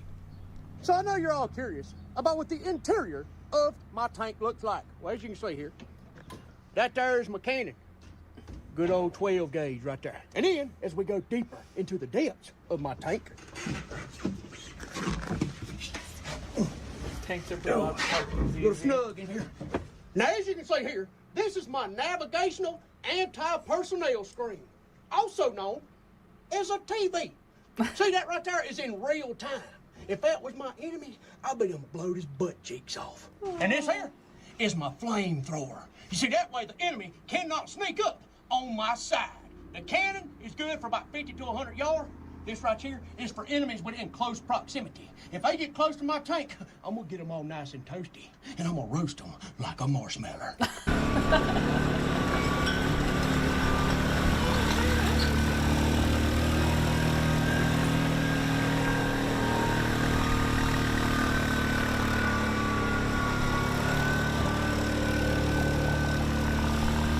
Now let's pretend that piece of wood out there is my enemy. They are coming to attack me, but they do not realize that my tank is hidden upon the bushes. Now, they're about to eat some lead. Fire in the hole!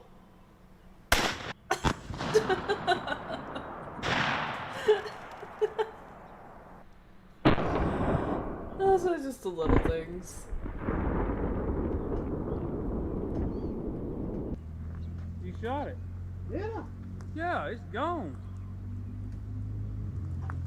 Here, the damn field's on fire. Get it, dude, go get it. Like, Oh, I am. holy crap, dude. Here, Uh-oh, talk the we field. got a problem. Look at here, we caught the field on fire. The field is on fire. Everywhere. Alright, y'all see how far away we are. Hold on, let me get this. Look at this. Oh, Well, we gotta put this one out. wait, well, yeah. That's just dry as fuck. Come on, Army man. When it caught the whole woods on fire.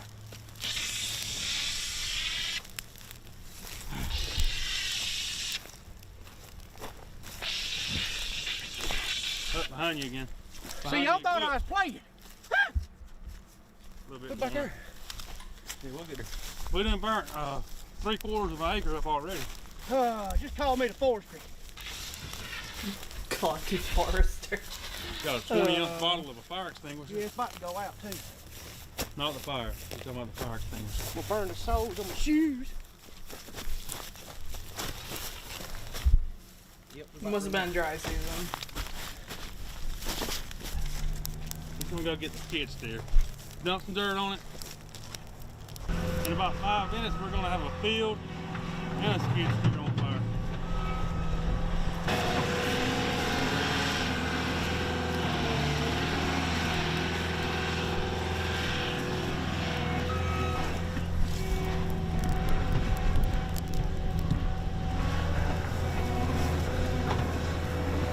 Yeah, Mary comes.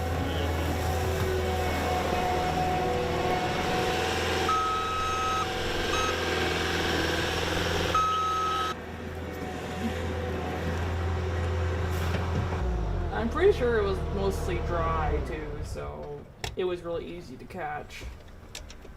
So I do believe that we have all learned a very valuable lesson today.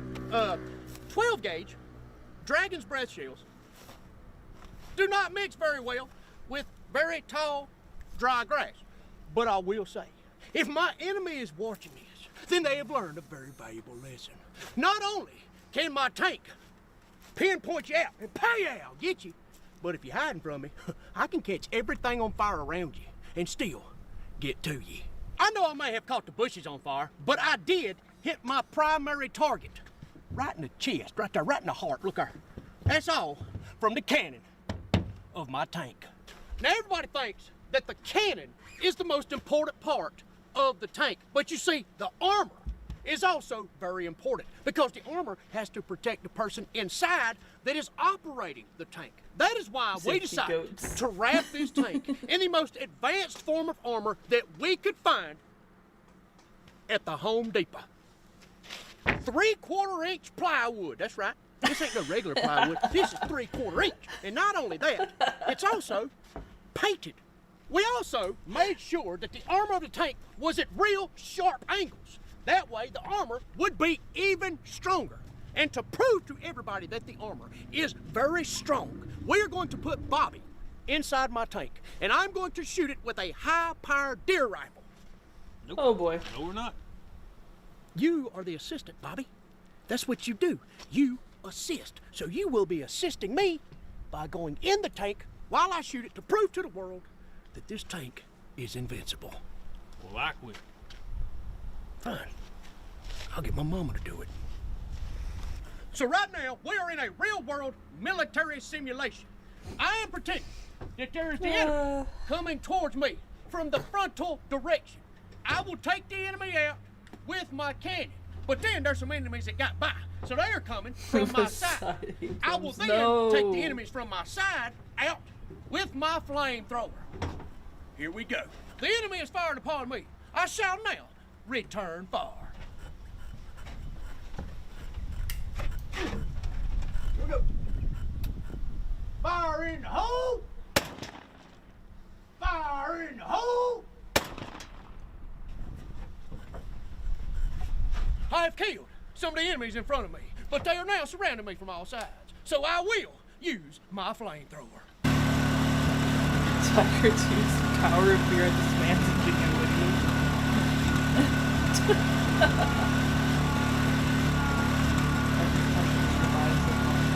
I don't know what that is.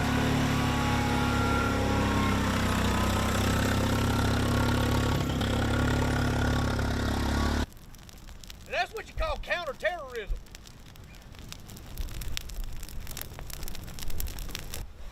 Hey, do you think it was a real good idea to put a flamethrower on a plywood tank? You know what, Bobby? Not all good ideas have to be smart ideas, okay? So, yes, I think it was brilliant. Now, one of the biggest problems with all tanks is the fact that when they shoot an artillery shell, that shell has to come out, they had to put another shell in, they fire it, and it's the same slow process over and over. Not with my tank. I can load up 5 to 10 shells at one time and just pow, pow, pow, pow, pow. Like that. Just be unloading on the enemy while these other tanks is fire a shell. Unload it. Give me the shell. Fire the shell. Not with my tank. I just be keep on firing and firing and firing. And you see them big old tanks, they can't get to places like I can. I can go absolutely anywhere that them Abrams, them other tanks can go, but they can't go where I can go because I'm small and I can fit in tiny places. Hey Lurkana, how you doing?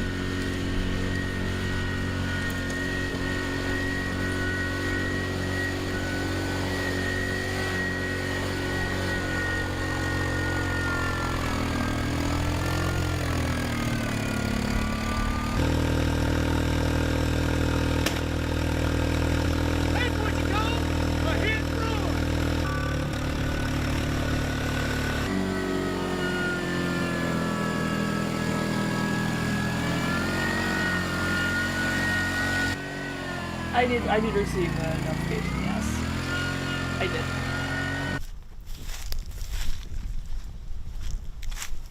Ha! I got you. I'd have had you dead right. You didn't even see me over here because of my advanced camouflage. Now, You should get a drum to mag, fire on 50 the enemy. rounds, just don't show it to Fire people. in all. I mean, that could be fun. The enemy has been eliminated. Now to return to home base. I'm not sure why that got censored. I'm not actually sure. Ladies and gentlemen, you have all seen the capabilities of our homemade military tank. Now, if you don't mind me, I'm gonna go talk to the American government, see if we can get a contract to mass produce these bad boys. God bless y'all. I love you.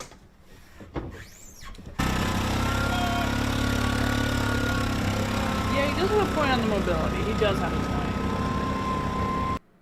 He does have a point on the mobility. Yeah, I totally didn't see that tank at all. Not like it's bright fucking green in a place where a whole bunch of tans and brown. Yeah, totally was invisible. Totally disguised.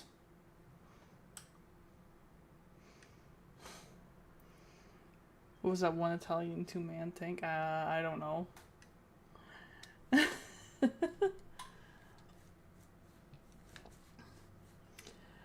Oh, Lord.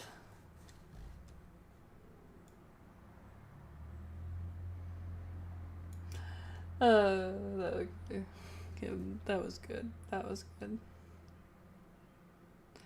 Gunner Saba tank front 1000. I don't know shit about tanks. Okay, let's see. What else do we got? Let's see. The Ginger Billy. The Ginger Billy again. Sorry, did Brian Herrera. So...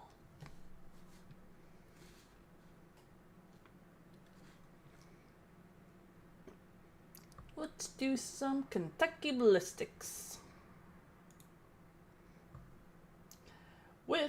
Which I'm a little curious on this one.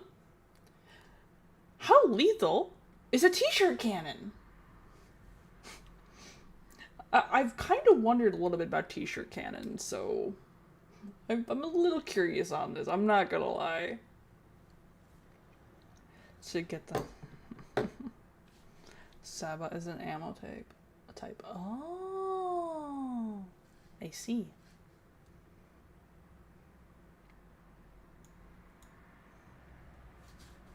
Let's just check this real quick. It's not giving me my fucking timer.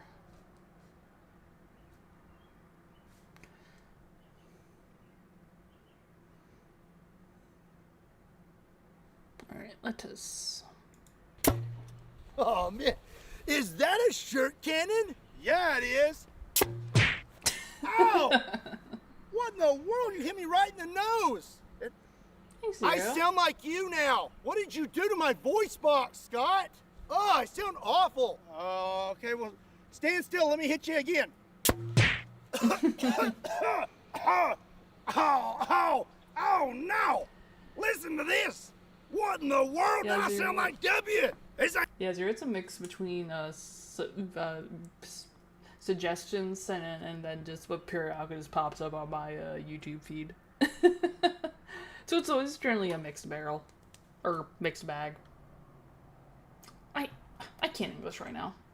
Ain't gonna work, okay, boy? You got to hit me one more time. Come on, we gotta change this. Okay, let me try again.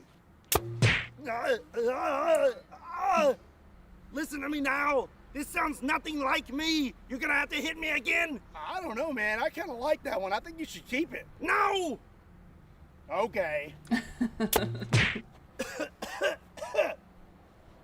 I think I'm back. A, B, C, D, Z, Y, 4, X, Y, Z, 2, 4, 6. Okay, whole alphabet. Feeling good. Voice is back to normal. Got a little bit of a headache, though. Okay. Keep that thing away from me. My goodness.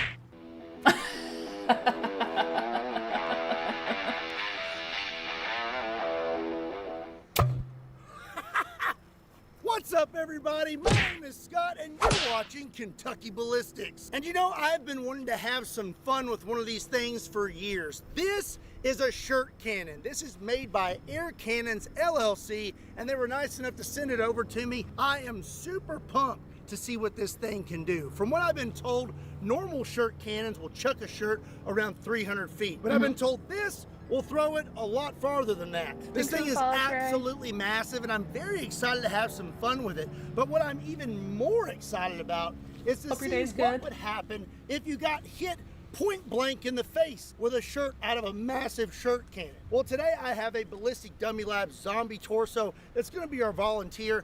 I figure we'll try out shirts, wet shirts, frozen shirts, or any other variation I can think of. And I have some other things that we can cram inside this shirt cannon. Regardless, I am very excited to try this thing out. So let's get set up and get started. You know, some things in life you only get one shot at to get right. Now imagine trusting someone who's not ready for it. You know, somebody like Scooter. That one mistake can cost you everything. There's a reason why experience matters, and there's a reason why Morgan & Morgan is America's largest injury law firm. It didn't start as just another law firm. It started as a real experience that showed how overwhelming and unfair the system can feel when you're up against powerful companies. So instead of accepting that, they decided to change it. For over 35 years, Morgan & Morgan has been standing up for the people, helping everyday individuals take on big corporations and anyone who tries to avoid doing what's right. No upfront fees, no confusing fine print, just a team that fights for you to get what you deserve if you end up working with them. Today, they've grown into America's largest injury law firm with over 1,000 lawyers and $30 billion recovered for their clients. Think of it this way, when you hire Morgan & Morgan, you're not just getting a lawyer, you're getting an entire team behind you. Because when you're dealing with something serious, you don't want to take chances. If you've been injured due to someone else's negligence, you deserve to be paid. For more information, you can swing over to forthepeople.com/Kentucky Ballistics and see if you have a case. And remember, you don't pay if they don't win. Again, a big thank you to Morgan & Morgan for sponsoring today's video. Now, let's get back to it.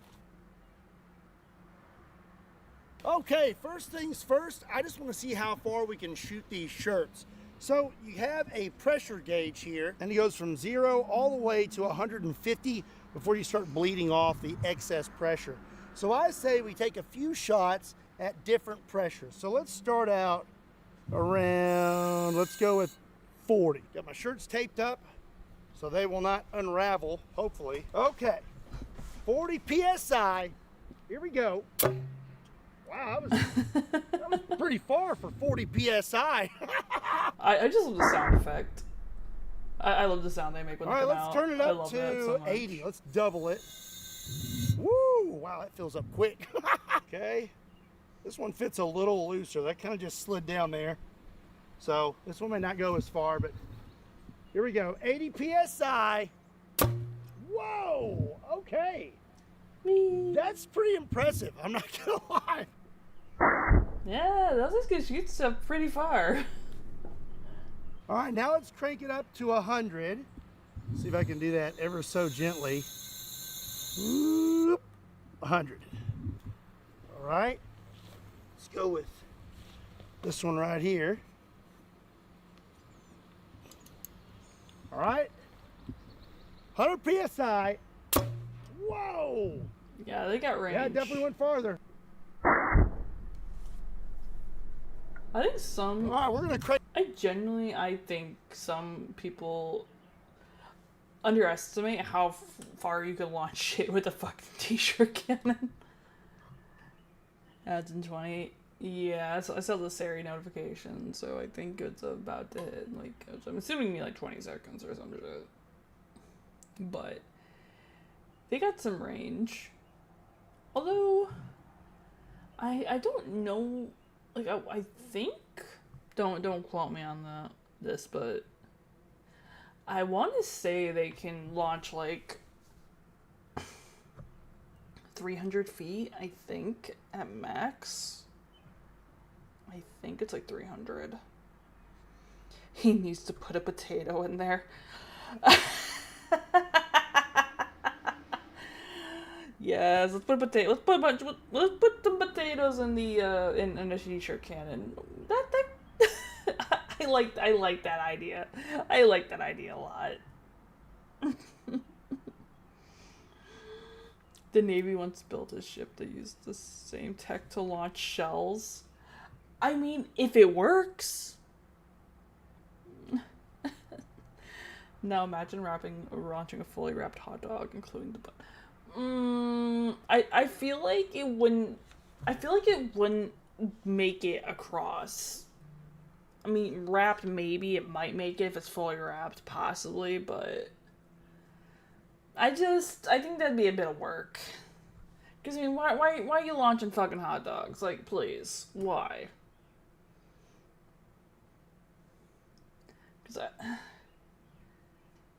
Besides, I don't think it would launch very well anyway with size.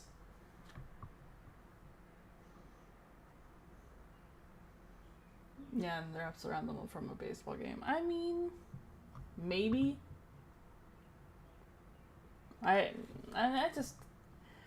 don't know. The idea of just launching like a hot dog out of a t-shirt cannon is kind of just has to be kind of eh. But I like the idea of launching potatoes.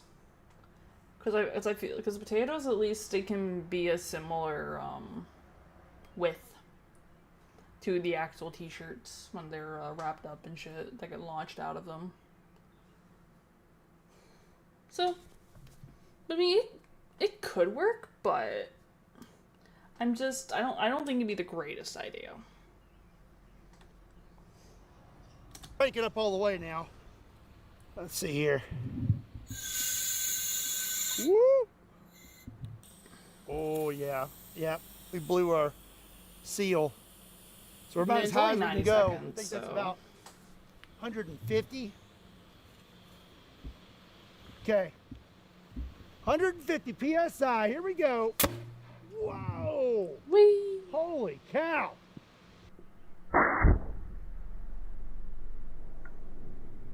Well, I would say depending on how snug your shirt is and how aerodynamic it is. Yeah, I'm pretty sure frozen shirt will be that wasn't close super to like snug. a potato. That's pretty snug. Yeah, that's real snug. Yeah. All right. Let's try 150 again. Turn it back up. Whoop, whoop, whoop, right there. Okay, 150 again. Oh, wow. Yeah, that was a lot harder.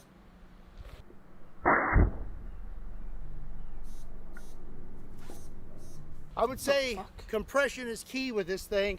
You definitely don't want air getting around your shirt. And you know what's funny? This thing actually has a little bit of recoil. All things considered, with that kind of distance and that kind of power, I'm gonna say this shirt cannon is nothing to shake a stick at.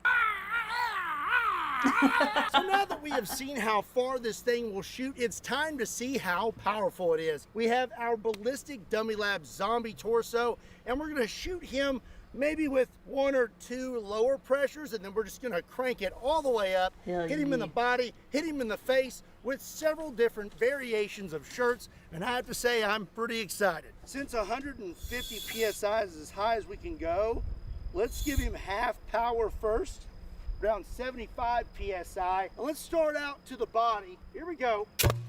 Oh, that actually hit him pretty hard.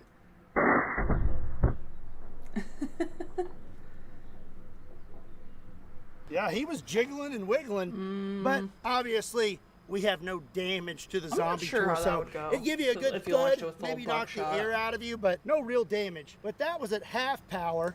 Now let's hit him in the body at full power. If I can get this shirt in here. All right. All right. 150 PSI. Okay, here we go. Oh my goodness. Definitely a bit of an impact. Look at this.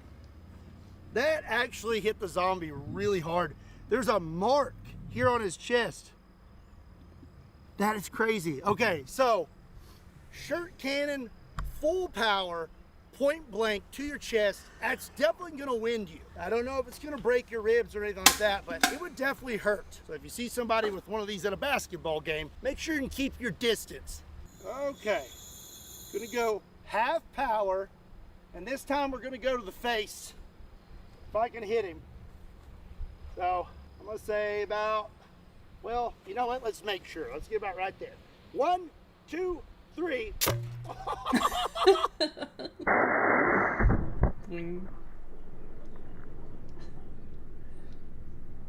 So I hit him square in the jaw. Now I don't know if that's enough power to knock you out, but you definitely would have felt that one. We got no damage here, but now I think we're gonna have to crank it up to full power, maybe scoot up a little bit. Okay. All the way to 150. And we're gonna go point blank here. This is worst case scenario with a shirt cannon. Yeah, you're at 100%. a basketball game, you're a little too excited about a free shirt, and you rush the shirt cannon guy. He's not paying attention because he's watching something else, and then you get blasted in the face.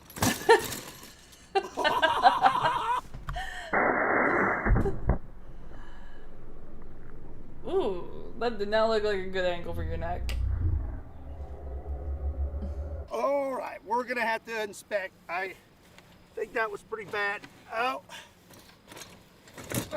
okay. Let's fix the table first. Here we go. I'm afraid to pick him up. I think. Poor Oh Billy yeah. boy. Yeah, he's getting His- bullied. His neck's slightly broken. Oh, all right. Well, you can see where he got hit with the shirt, or maybe that's where he fell on the ground. But I mean, his head got snapped this way. This in here sounds kind of, listen, here you can hear it. Yeah, he definitely That's not didn't normal. walk away unscathed. Something in there broke. But other than that, he looks okay. I'm gonna say though, that if you got hit with a shirt cannon at 150 PSI, point blank to the face like that, you're probably gonna go into the shadow realm for just a little while. This thing is hitting pretty hard. I'm kind of curious to how high it will shoot. I'm gonna crank it up to 150 and I'm gonna shoot this thing straight up in the air. Here we go. Where'd it go? Oh man. I think we're good. Whew. I got scared there for a minute. Can't be putting any dents in this thing before the next person gets it, and that could be you. The clock is ticking and you are running out of time to win the Ballistic Bandit. Do you know how cool you would look driving this through the McDonald's drive-thru, or picking your kids up from school, or maybe taking out your date, or even pulling it up front and center at church on Sunday? Well, that could be a reality if you pick up some Kentucky Ballistics merch from now until June 15th, which is only one more month. Every $5 you spend will get you one entry to win the Ballistic Bandit. Every week I'm releasing a new shirt, and this week's shirt is Adventures so much with aura. Scooter. I absolutely love this one. Probably. If you want to check it out, there's a link in the description down below that will take you to KentuckyBallistics.com. And if you don't like this shirt, there's lots of other new merch this month. The Ballistic Bandit is a one-of-a-kind car and the only one like it in the entire world. Don't miss out. Get entered in while you still can. So we've seen what kind of damage we can do with a normal shirt, but how about a wet shirt? This thing has got a little more weight to it and is a little more dense now. I'm gonna hit him in the body full power, and then I'm gonna hit it right in the face full power with a wet shirt. Okay, wet shirt to the body, here we go. Oh my gosh!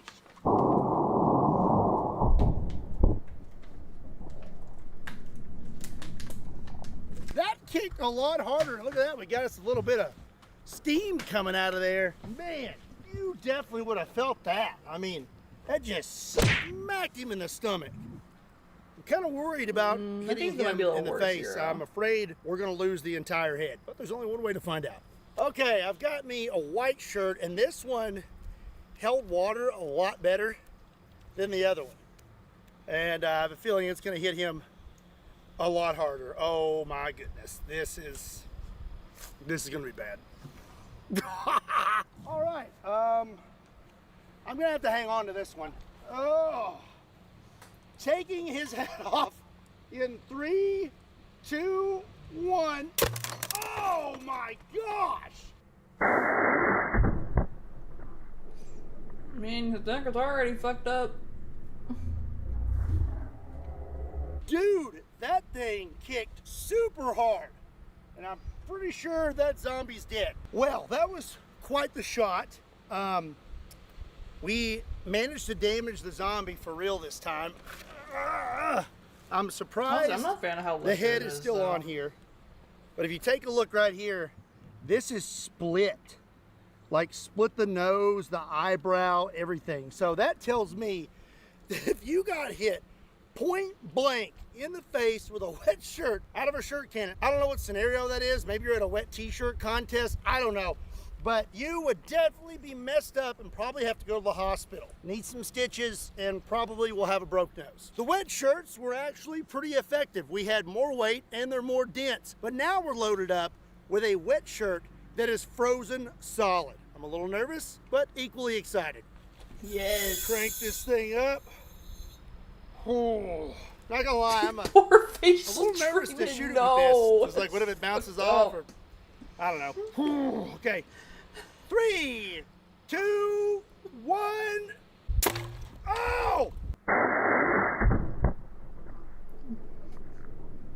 Well, that's a lethal weapon.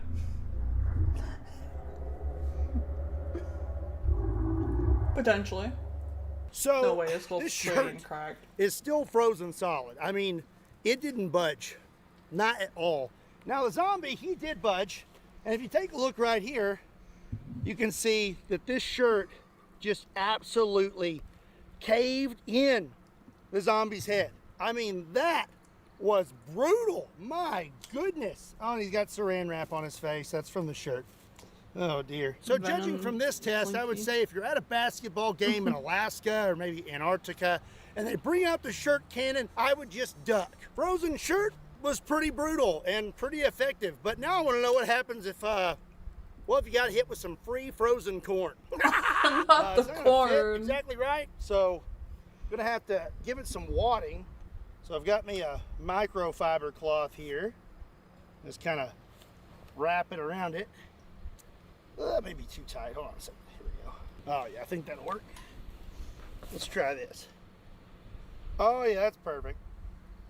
Oh, this is going to be bad. I hope the corn doesn't explode and get all over me.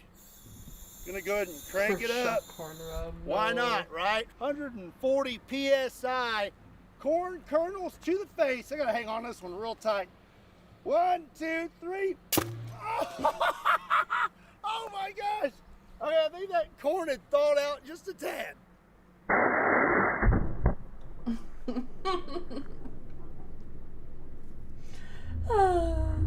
But still not a potato. All right, let's inspect here.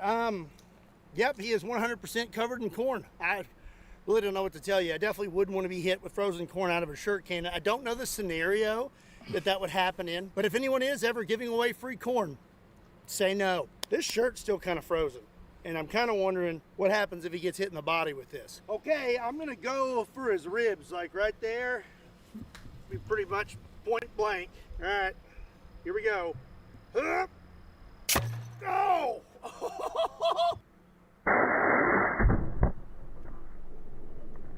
You'll view that in the morning. Wow, okay. Take a look at this. That is bad. Oh my gosh. Shattered those ribs. Dang! You can walk it I off. did not know that a shirt cannon could be so brutal. This thing's still frozen solid. Let's shoot the steel target. All right, we are cranked up to 150 PSI again, and we're gonna see what happens when we hit the steel target. Here we go. Oh my gosh!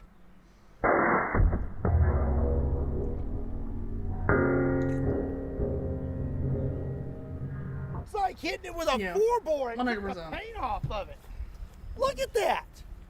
This is insane. This thing's got some power. This shirt is still perfectly frozen. Look at that paint on there. My goodness. So now we know what shirts will do if they're dry, wet, and frozen, but now I have a few extra things I want to load into this shirt cannon and see what they do. So we're going to load this thing up now with an apple and blast it at the zombie torso at 150 PSI.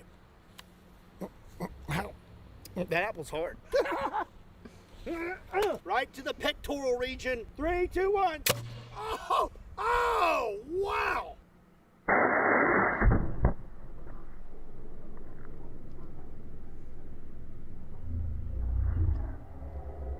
Well, that's one way to make applesauce. I think his chest is fine, but that definitely would have hurt. He'd be bruised for at least a week. The apple was pretty brutal, but up next is something a little more dense. This is a potato. Yes! I've already kind of shaved it down so we can get it to fit in here. And it fits just about perfect. Yep, that's perfect. I've been waiting for this. Okay. I've been wanting to. I've been wanting potatoes off fucking shirt cannons for years. I'm gonna get my answer. We got some fresh ribs right here. So I'm gonna hit him right in the ribs and see if we break any. Hopefully we don't break my ribs. 3, 2, 1. Oh! Wow! Okay.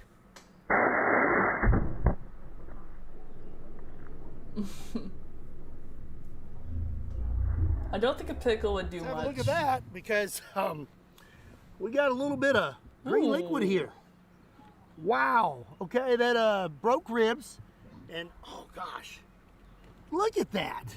I mean, just completely shattered those ribs. Okay, up next, I have a few things that fit in this a little too perfectly, and I'm gonna shoot them with this steel target. This is some yum yum sauce, and it fits perfect. Hopefully I can hit it. I really don't want to get yum yum sauce on me. I'm feeling good about this right here.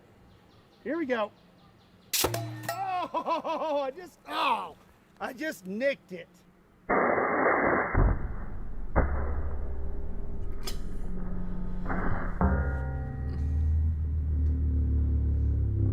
Oh, all right, well, hold on, I'm not done.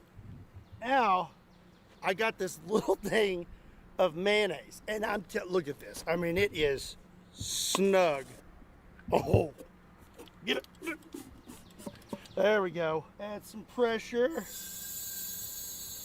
There we go. All right, I hit a little high, so I'm gonna a little lower. Oh, I missed it again. Dang it. I mean, the lid broke. Well, it's okay. It's okay. I got one more.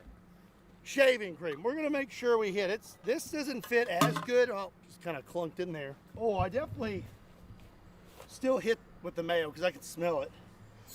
We don't have as much compression with this, but all right, here we go. Oh!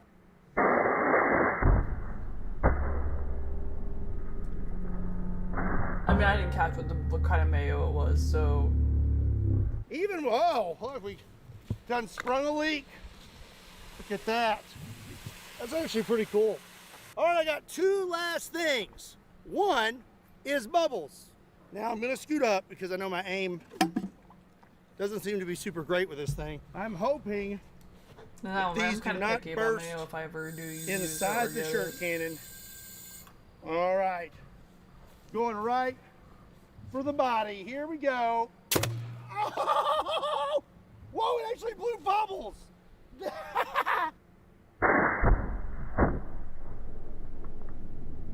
Oh shit, it did. That's funny as hell. You know, normally I hate bubbles, but that was pretty awesome. The shirt cannon has impressed me all day long, and the very last thing I want to use is a can. This is a chicken noodle soup can. Now, it is a little small, so we're gonna give it some wadding. Yeah. Oh, that may be too much wadding. Nope, that's gonna be some real good compression. And I'm gonna get up real close, and I'm just gonna shoot what's left of its face. Whatever is left of this zombie's head is about to be gone, and I'm not gonna be shy. Oh, no! I'm gonna hang on real tight. Here we go.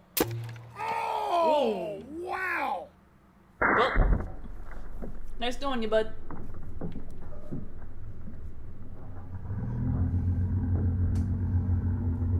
You know, anytime I have a head cold or anything like that, chicken noodle soup seems to be the solution. And now I can definitely say that it will 100% clear your sinuses. Okay, well, that's it for Mr. Zombie. I'm gonna say that he is done. He is done. And we have done a lot of damage to this thing with a shirt cannon today. I'm pretty surprised. I was expecting some really good blunt force hits, but I really wasn't expecting this much damage. It was a little bit also one way to get ahead. Frozen shirt to the head and wet shirt to the head did a lot of damage, and frozen shirt to the ribs did a lot of damage. And all the other grocery store items did quite a bit of damage. But what did you think about the Air Cannon's shirt cannon, and what else would you like to see me do with it? Let me know in the comment section down below. Also, be sure and give today's video a like, and make sure you hit that subscribe button. And if you're interested in getting your start in firearms technology, be sure and check out STI. There's a link in the description down below. Oh gosh, that's pretty bad. I'm gonna give him one more. He's already dead. Oh, and as always, my name is Scott. Thank you so much for watching Kentucky Ballistics. I'll see you next time.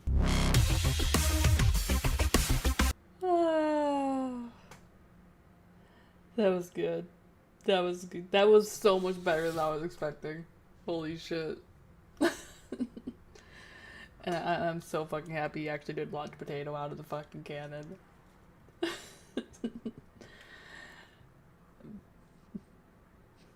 BOA kill? Fair. I don't know what that means, but...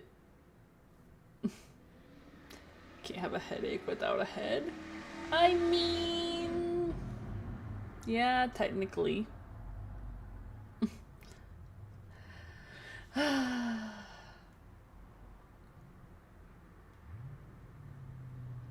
Okay. Okay. That makes sense. Cause when I read BO8, my brain jumped to Black Ops 8, but I wasn't entirely sure if that's where you were going with it. God, I've not played Black Ops since fucking 3.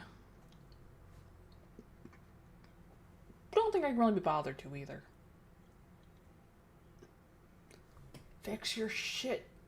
Activision, Treyarch, whoever the fuck has it now.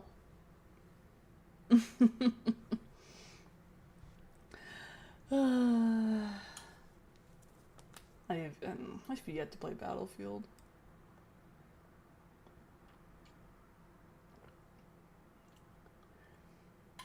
I mean, like, I only played the older Call of Duties, so. But I've never touched any of the Battlefield. Battlefield 6 is good. So I've heard.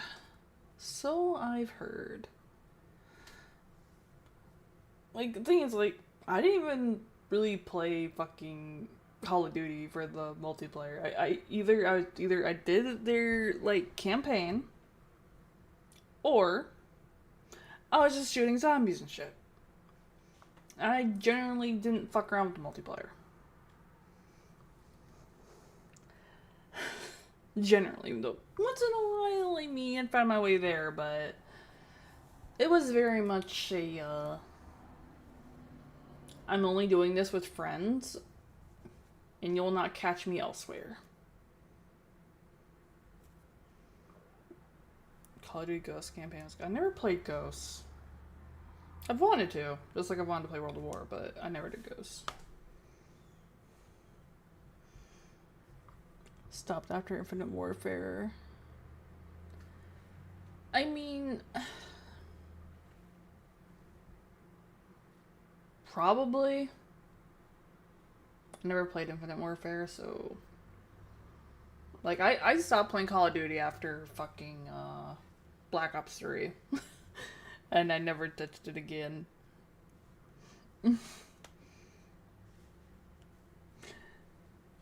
Which honestly saved my wallet a considerable chunk of money because I wasn't buying yearly fucking releases for a bit.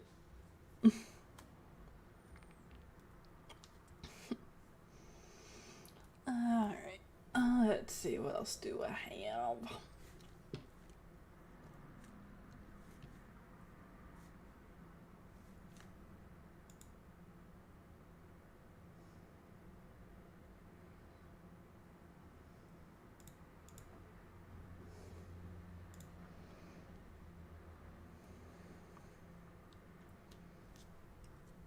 I mean, I've been told if I can get my hands on it, I've been told I should play Bad Company, but that would be a headache and a half. I have the shit to run it, but get my hands on a copy back, I mean, it would be fucking a pain in the ass. Infinite Warfare was a Call of Duty with zombies in space, where you kill zombies in an amusement park. Oh, that fucking one. Okay. I got you.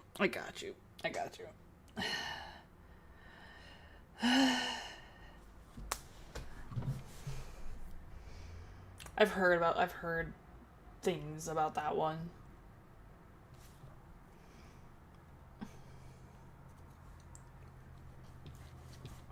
Not a fan.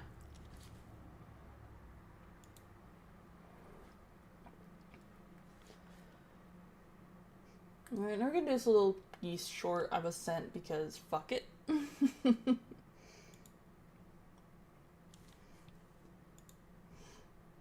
This was also posted in suggestions and because I love cute adorable animals.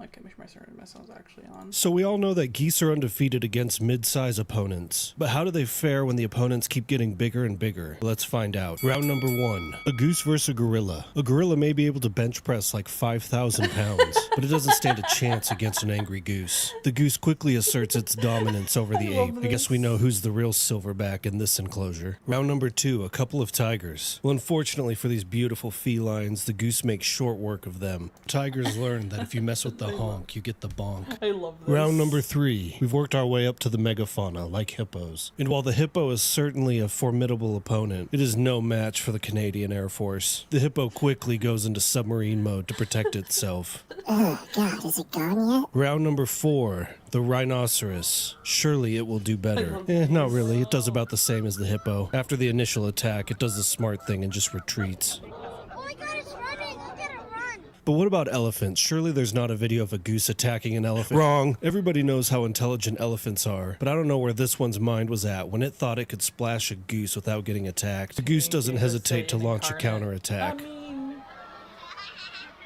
The elephant puts up a respectable fight, even throwing some kung fu kicks in there. But the goose becomes too much and the elephant has to retreat. So the question is there any animal that can take on a goose? Well, yes. Yes, there is. To defeat a goose, you need a larger goose. Valid. Peace was never an option. So we all know that geese are undefeated. Hey, welcome in, miserable Canadian. Welcome on in. As Canadian, I prefer geese or apex predators. I mean, we have a lot of Canadian geese near where I work. Like, I'm pretty sure we probably have close to like 50 or 60 of them, just spread out. And it's just, they're adorable. I find the goslings, their little goslings, absolutely adorable. But oh my God, they are also so fucking annoying. Especially when they decide that they do not care, and we are going to have Cobra Chicken Crossing and just hold up everything. Just grab them by the snow. I mean, I wouldn't want to do that when they're like in large batch groups. I would not want to. I mean, we have a couple that like nest around where I work, and then we did have one that we dubbed him Twitchy, and he would just nest and just sit and was on top of one of our little sections of fucking grass, and he would just either judge you, let you cross by with no issues, no hissing, or he's gonna be your goddamn nightmare.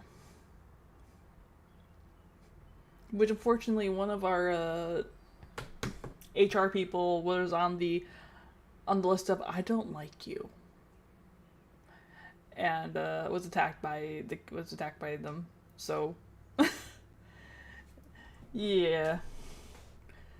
I don't usually have too much of a problem with them. I just get annoyed when I'm just trying to do my rounds and then I'm going through and it's like outside and it's like, why? I mean, sounds like normal goosings. I mean, honestly, I think they targeted the wrong HR person, to be honest. I think they should have targeted, I don't think they should have targeted her. I think she should have targeted one of the other ones because she was actually nice. And it's probably among the most understanding, the one that I know of their entire HR team.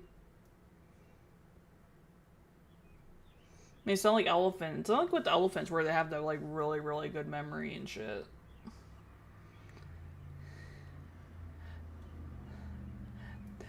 I mean, aren't most birds tasty, though?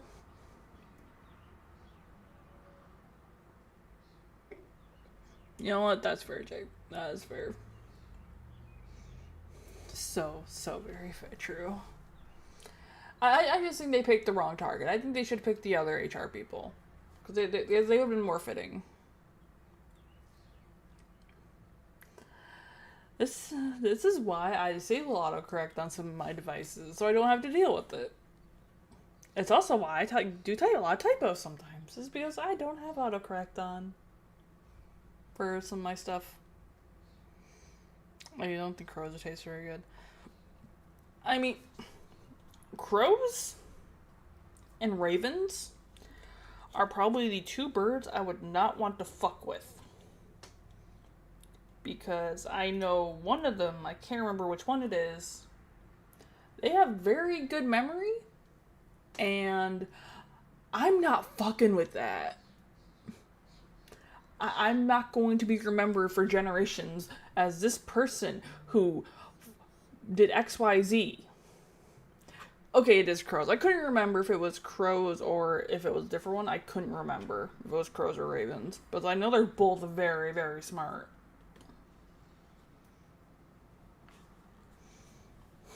You can eat the vultures. You just gotta leave no witnesses. Yeah, but taking out a murder of crows as a whole, at least I know for me, would be quite difficult. And yes, a group of crows is called a murder, if you didn't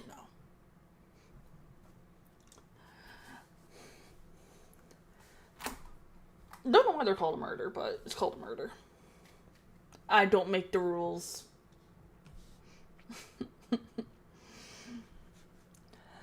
Alright, let's see, what do we do now?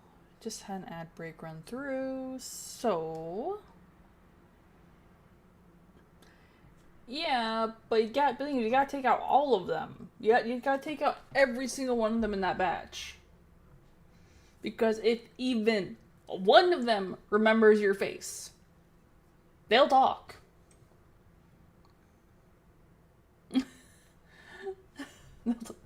And they're gonna remember you.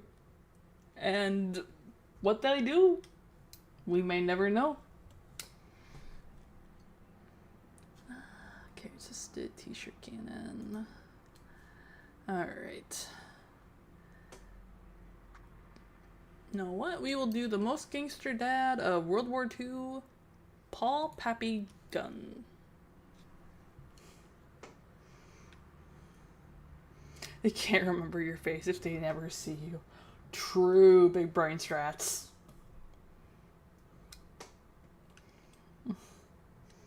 I try to befriend the local crow population.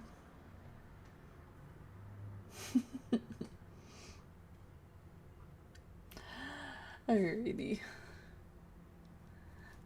Let's donate. Ami's Crow Army, the AC. Oh no.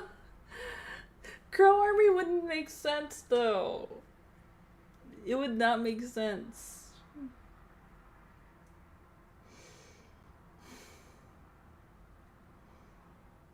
Why would y'all be crows?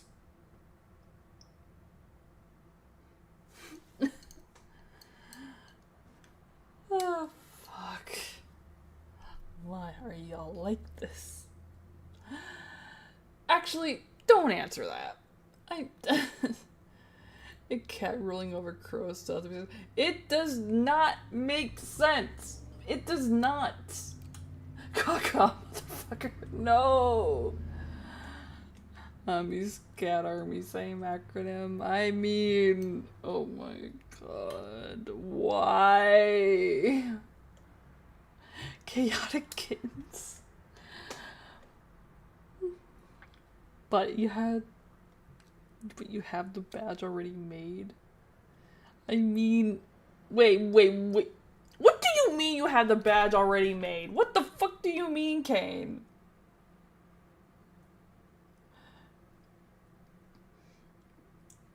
It kind of, if you're in a Brian Jocks novel. True. You already got the tattoo as well.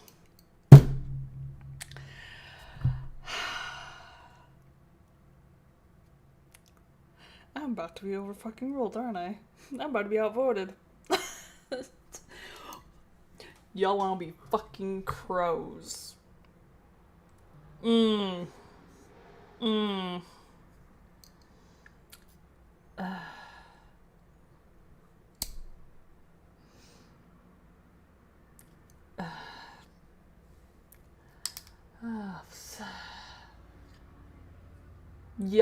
Y'all had to get on board for fucking crows.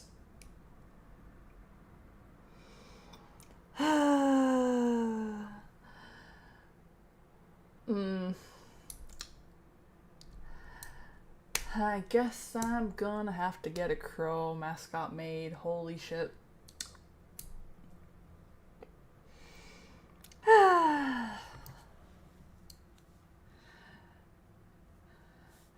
Someone's gonna have to put that in Discord so I remember that that's what you guys want to be known as now.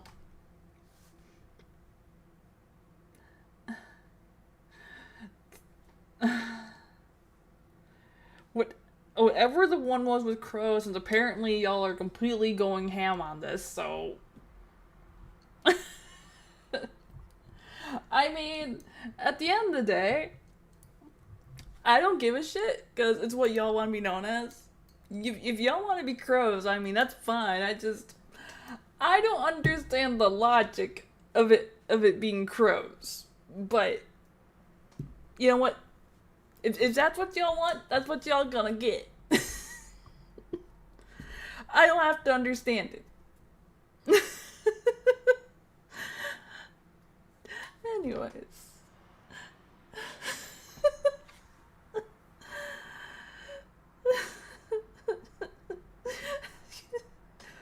He's a Disney princess confirmed instead of songbirds as crows. First of all, I am not a Disney princess. I'm too fucked up. Can you be known as a Tesla Cybertruck? I mean, Octavius, that is your entire prerogative if you want to be called a Tesla Cybertruck, but I promise nothing.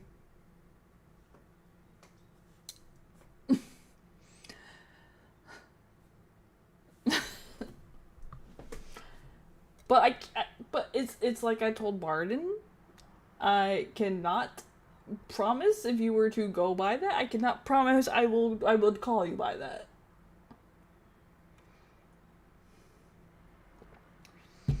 Have you seen how mentalist Disney princesses are? Minnow, I do not watch that many films.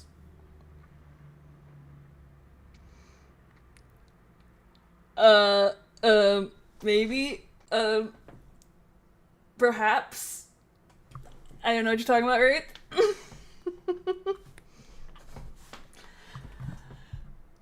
I'm just, Granted, I mean, the Grimdark fairy tales are pretty fucked, but still. I mean, they're not all fucked in the head, but I mean, most of them are, to my knowledge. Have you played Slay the Princess? No, I have not. I've wanted to, but I have not.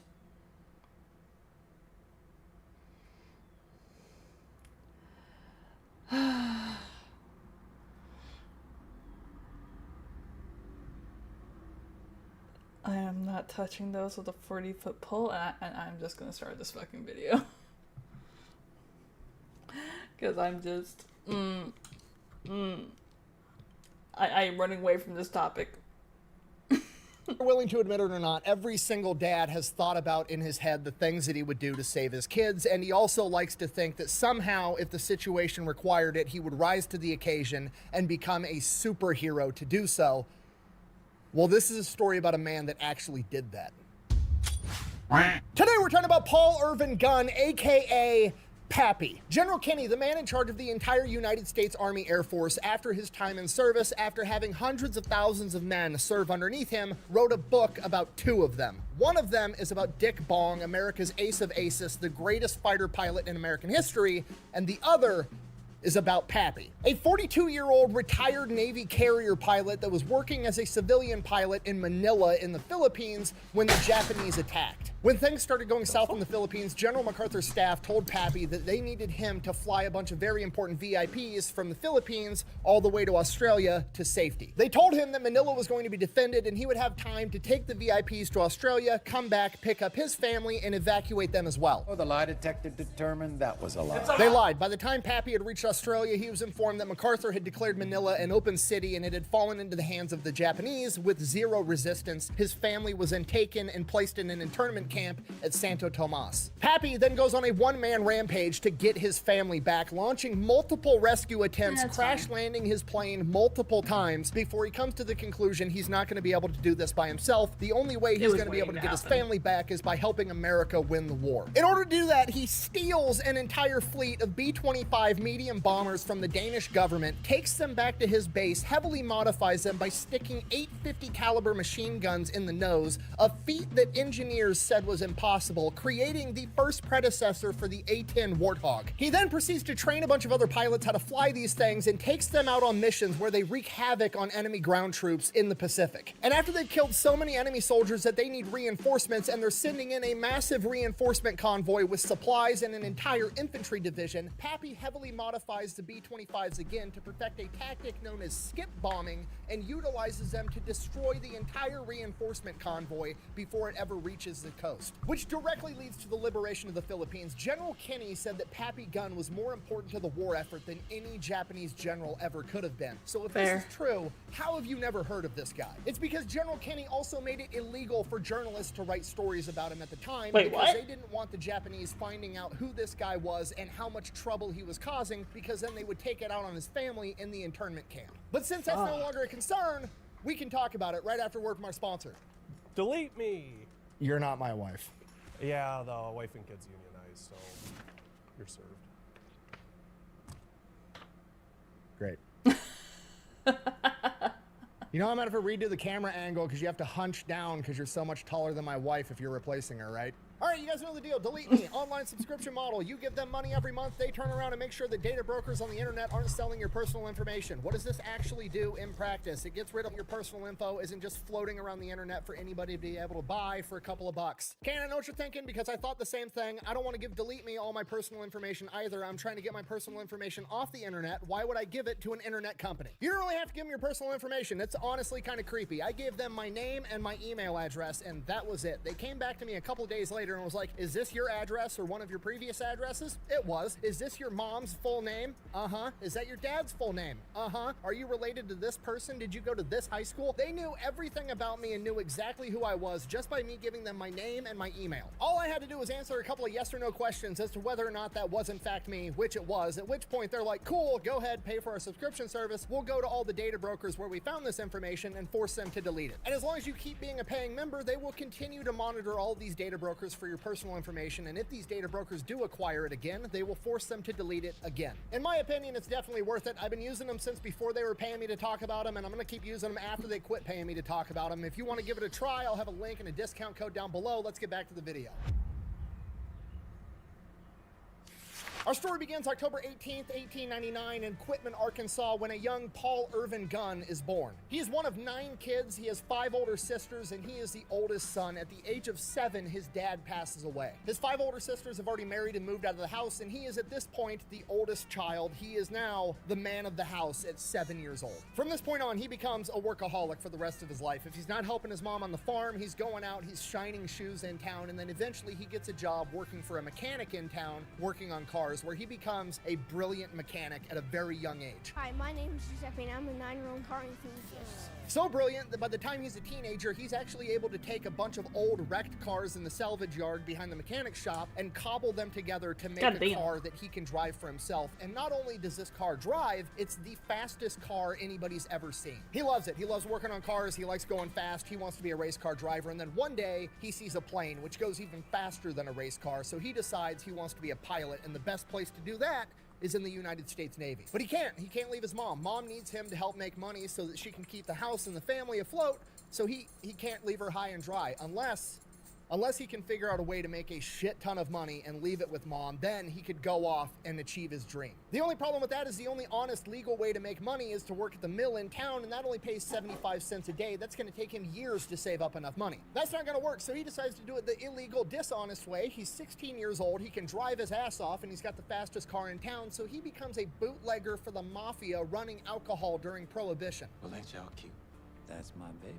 He gets paid $30 for a single run. He's making $30 in a night when Fucking most hell. other grown men are making 75 cents a day. He winds up saving up hundreds and hundreds of dollars for his mom. After he's finally saved up what he thinks is going to be enough money, he's going to go out on one last mission. He's going to go out on one last run, and on that run, the police set up a trap and they catch him on a bridge. He gets arrested. This is going on during World War I. The draft is in place, at which point he's taken to court and he is given the options: go to the military or go to jail. And he's like, well, this is perfect. I was planning on going to the military anyways. So he goes. You planned. It worked. Every step of the way. Ships off for basic training to the Navy, does great, everything's going awesome, and then it dawns on him, you have to be an officer to be a pilot. He's enlisted. There's no way they're going to let some guy who's here to avoid jail go off and become an officer, so his dreams of becoming a pilot aren't looking that great, at which point he decides he's going to be the next closest thing he can be just to be near the planes and to do something he enjoys. He's going to become an aviation mechanic. And that's what he does for the next 6 years. He's an aviation mechanic, and he is ungodly good at it. Like, the dude is just naturally talented, mechanically inclined. He can look at something and just know how it works. And while he's doing that, he's sending a bunch of his money back home, and the only money he's spending on himself is he's going out on his own personal time and paying civilian pilots to train him how to fly planes. During this period of time, he also meets his wife Clara, and they end up getting married. And at some point along the line, Paul, Pappy, is like, you know what? You look more like a Polly to me. He literally names his wife after himself, which is the second pilot I've covered on this channel that just randomly renamed their wives. I don't I don't What know the what's going on with fuck? that, but yeah, it happened. So now he's married to Polly. Hello, horse. I shall call you Burger. Now, right around the time his first 6-year enlistment's about to be up, there's this big push through Congress to be able to have enlisted guys go and be pilots. I don't and for this, understand the Pappy's a logic shoo-in. He behind already that. knows how to fly planes because he's been paying civilians to teach him, and he knows the inner workings of every single plane that the U.S. Navy has. Because of this, they tell him that if he re-ups for another 6 years, they'll give him one of these pilot slots, and he can go off to flight school, so he takes it. Graduates flight school, no problem, goes off, gets attached to VF-1, one of America's first ever fighter squadrons known as the Top Hatters. This is one of, if not the best fighter squadrons America has at the time, and they are the ones that go through and basically pioneer combat aviation between World War I and World War II. These are the guys that perfected carrier landings, aircraft carrier warfare. Pappy was there for all of it. Towards the end of his time at VF-1, he's also selected as one of the pilots that goes out and searches for Amelia Earhart after she was lost. He then spends the last couple of years of his 20-year career as a flight instructor before retiring. Oh, also, during his 20-year military career, in the back half of it, he started having trouble having a bunch of cavities, and he just kept going back to the dentist to get his mouth drilled in and get these cavities filled, and eventually it was taking up too much of his time. It was taking up too much time away from the flight line, and he didn't like it, so he just goes to the Navy dentist and is like, hey, just pull all my teeth out and give me dentures. And the Navy dentist is like, absolutely not. And Pappy Gunn is like, fine. So he goes into the civilian market and has a civilian dentist pull out all of his teeth and give him dentures. Like I said, the dude is a workaholic.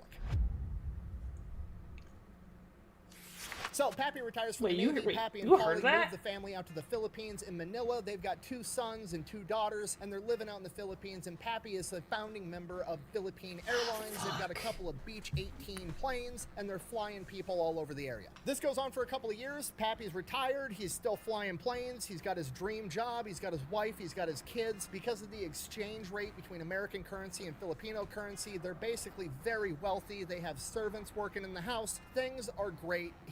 He's retired. He's done. He's achieved everything. He's successful. And then World War II starts. America's not involved yet, but Pappy can see the writing on the wall. There's only so many airstrips in the Philippines, and Pappy's airline, Philippine Airlines, shares the same airstrips as the United States Air Force, and he can see that the United States Air Force is building up more planes and more troops and bringing in more supplies. They're getting ready for something, and Pappy knows that because he spent 20 years in the Navy. So he goes to his wife, Polly, and is like, hey, you and the kids need to go back to America. You need to go to Florida. If something happens here, we're not going to be able to hold up. Like, yeah, they're building up troops, but it's not going to be enough if the Japanese decide to attack. You need to get sent back home. Polly, his wife, absolutely refuses. She's not leaving. Okay, fine. Now, by this point, Pappy's been in the Philippines for years. Everybody in the aviation community knows who he is. He's the best pilot around. If you need a pilot to get you somewhere nobody else feels comfortable getting you, or you need to fly through a storm, Pappy's the guy you go to. And on December 7th, 1941 is one of these cases. Pappy's plane gets chartered to fly through a storm. Pappy does it, flies through the storm, no problem, lands. When he lands, he blows out a tire on his landing equipment. He's now stranded on this smaller island until he can get this tire fixed. Not a big deal. Until he hears all the radio transmissions that the Japanese have just attacked Pearl Harbor. Oh shit, he needs to get home right now. So he gets on a boat, and then he gets on a train, and then he gets on a bus. He travels for an entire day and eventually makes it home, hasn't slept in 2 days, walks through the door, absolutely furious. The family's freaking out. His kids are like between the ages of 8 and 14. He's pissed off. He's telling Polly, damn it, you should have listened to me. Now it's going to be too late to get you out. I needed you to leave. Now the Japanese are coming here to attack us next, and I'm not going to be able to get you out. But he's going to have to, so he leaves. He goes back to the airfield, Nichols Field, and he goes to where his hangar is with all of his airplanes, and he separates his planes out, sticking them in the spots that are least likely to get attacked by the Japanese, not if, but when they launch an air raid, because it's probably going to be tonight. He needs to save his planes so that he's going to be able to save his family. And at this point, Pappy's like the only one that's just ratcheted up to 11. Like, everybody else is like freaked out and sad. Pappy is like the one dude around that knows that the Japanese are on their way. He served 20 years in the Navy. He knows the only reason the Japanese would attack Pearl Harbor and cripple the American Navy was so that they could attack everywhere else in the Pacific Theater with impunity, and that's exactly what they're going to do. On top of that, he also knows the atrocities that the Japanese military committed at Nanking and in China, killing and murdering innocent civilians and torturing them for fun. So he's freaking out, and he's trying to figure out how to get his family off of this island. And while this is going on, he finds out that, oh, I was correct, because the Japanese just attacked Clark Airfield, where all of the American heavy bombers are for the entire area, which was the biggest thing defending the Philippines. And the Japanese destroyed almost all of the American bomber fleet because MacArthur, even though he had time and he had warning from Pearl Harbor that the Japanese were coming, yes, MacArthur. decided, now we'll just leave the bombers on the ground so the enemy can go by and drop bombs on top of fucking not moving targets on the runway. Perfect.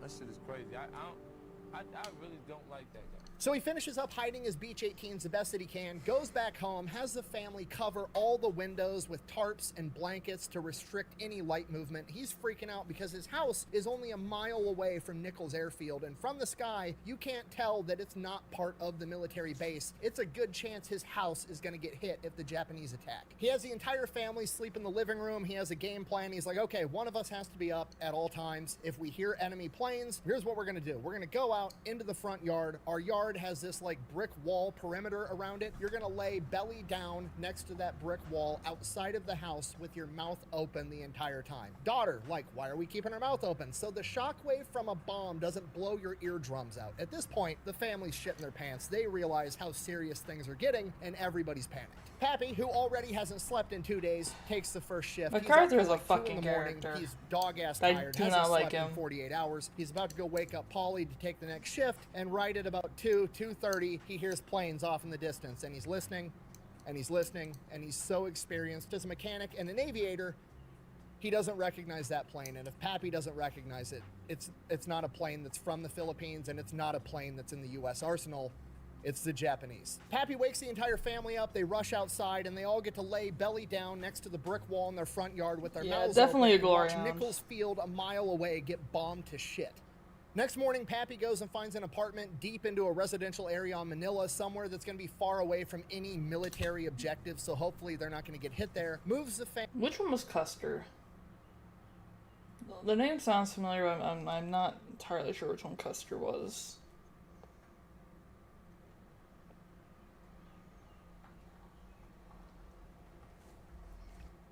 Family into this apartment, and then immediately goes to check and see if his plane survived. Luckily, 2 of his Beach 18s made it through the bombing. But they're going to come back tonight, and they're going to hit it again. He's got to move these planes. He's thinking about where the fuck do I hide these planes and still be able to use them to take off? And he remembers that there's an abandoned airstrip from years ago right next to an old Chinese cemetery in Manila. He takes the planes, flies them to this abandoned cemetery, and then hides them in there. But now he's still got to be able to hide the airstrip because, yeah, the Japanese probably don't know about it right now just from looking at maps and stuff because it's so old and it's been abandoned. But if they're flying over doing reconnaissance, they're going to spot it eventually, and then they're going to bomb the airstrip, and then he can't take off, and then he can't use his planes, so he has to hide an entire airstrip from aerial view. So he goes, he gets a bunch of his employees from Philippine Airlines, and they work all day constructing sheds and makeshift shacks and putting them on wheels so that they can wheel them onto the airstrip and make it look like a homeless encampment or a slum and not an airstrip from an aerial view. He then heads over to the Navy office in Manila and is like, hey, are you guys calling me back into service? What do you need? What are we doing? Everybody at the Navy, nobody has any fucking clue what's going on. Everything's chaos. They basically like shrug their shoulders and like,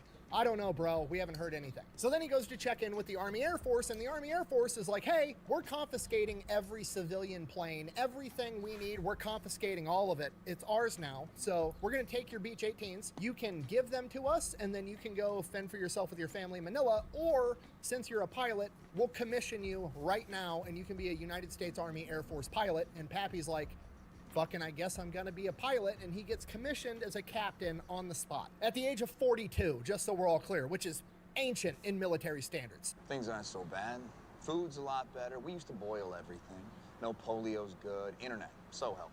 From here, Pappy's working like 18 hours a day as a pilot, doing whatever they need him to do. He's flying VIPs from island to island. He's moving supplies around in his Beach 18, whatever they need. He's working like 16 hours a day, and then when he goes home, he's working trying to figure out how to get his family off this island and how to keep them safe. One of the things he needs is an air raid shelter for his family. He can't dig one because the water table in the Philippines is so high it'll just flood, so he steals this giant boiler, cuts it open, and then builds an air raid shelter inside of this massive massive boiler that'll be able to deflect shrapnel, ideally bullets and everything else, and has his army guys serving under him deliver it to the front yard of their apartment, and it's just sitting in front of their apartment. Then December 13th, 1941, Pappy's on a solo mission doing a supply run, and while he's out there, basically enemy airspace at this point, 2 Zeros get on his tail. He's in a Beech 18. It's a civilian aircraft with no armor, no guns, no defensive measures. He doesn't have a parachute, and to make things worse, he's got extra fuel tanks in the back. They're not self-sealing. He's basically flying a giant incendiary bomb, and he has no way of defending himself. It's not the plane, it's the pilot. The Zeros start shooting at him. Pappy does the only thing he can do. He dives down, gets like feet off the ground. He's bobbing and weaving in between trees, hills, flying nape of the earth. Anything he can do to try to lose these Zeros, he's doing it. They chase him for like 10 minutes. They wind up shooting out his right engine and hitting his fuselage. He winds up losing the Zeros, but now he smells fuel. They punctured his fuel tanks. They're not self-sealing. He still has a huge problem on his hand. He's not going to be able to make it far on one engine, so he goes to the nearest Allied airfield. He approaches. He radios in. No response. Radios in. No response. He has to land this plane, like right now. As he makes his approach, Allied forces start lighting him up with anti-aircraft fire, hitting his plane even more. Stop blowing holes in my ship! Pappy peels off, somehow manages to limp the plane all the way back to Nichols Field, a mile from his house, and as he approaches Nichols Field at night, he radios in. Still, no response from anybody. The radios have been knocked out in the previous air raids, and he's approaching, goes to hit the landing gear. The hydraulic system for his landing gear's out too. He now has to belly land a plane with leaking fuel tanks in the middle of the night. Somehow he does it. He crash lands this plane, ends up ripping the wing off. The plane's absolutely totaled, but he survives. He's got one plane left, and then he just kind of like goes home. He's later told by the mechanics that his plane had 130 bullet holes in it. Fucking hell. But, you know, whatever. He smokes a cigarette and heads home. Gets home late at night. Paulie asks him how his day was, and he's just like, it was good. He didn't want to worry her. Shortly after this, the Japanese start landing ground troops absolutely everywhere. And Pappy's like, I need to figure out where to get my family. I have to get them out of Manila, like, right now. And for the same reason, this is also the same time that the Army chain of command is like, we need to get out all of our super important VIPs, like right now. Pappy, being one of the best pilots they have, gets selected to fly out General Barradin, the head of the U.S. Army Air Force at this point in time. And he basically tells them, no, sorry, I got to get my family out. I've got more important shit to do. Figure out how to get your own VIP to Australia. At which point he is ordered to take General Barradin, and he is assured by the chain of command that Manila is going to be defended. He will have time to make it back and then save his family. Right.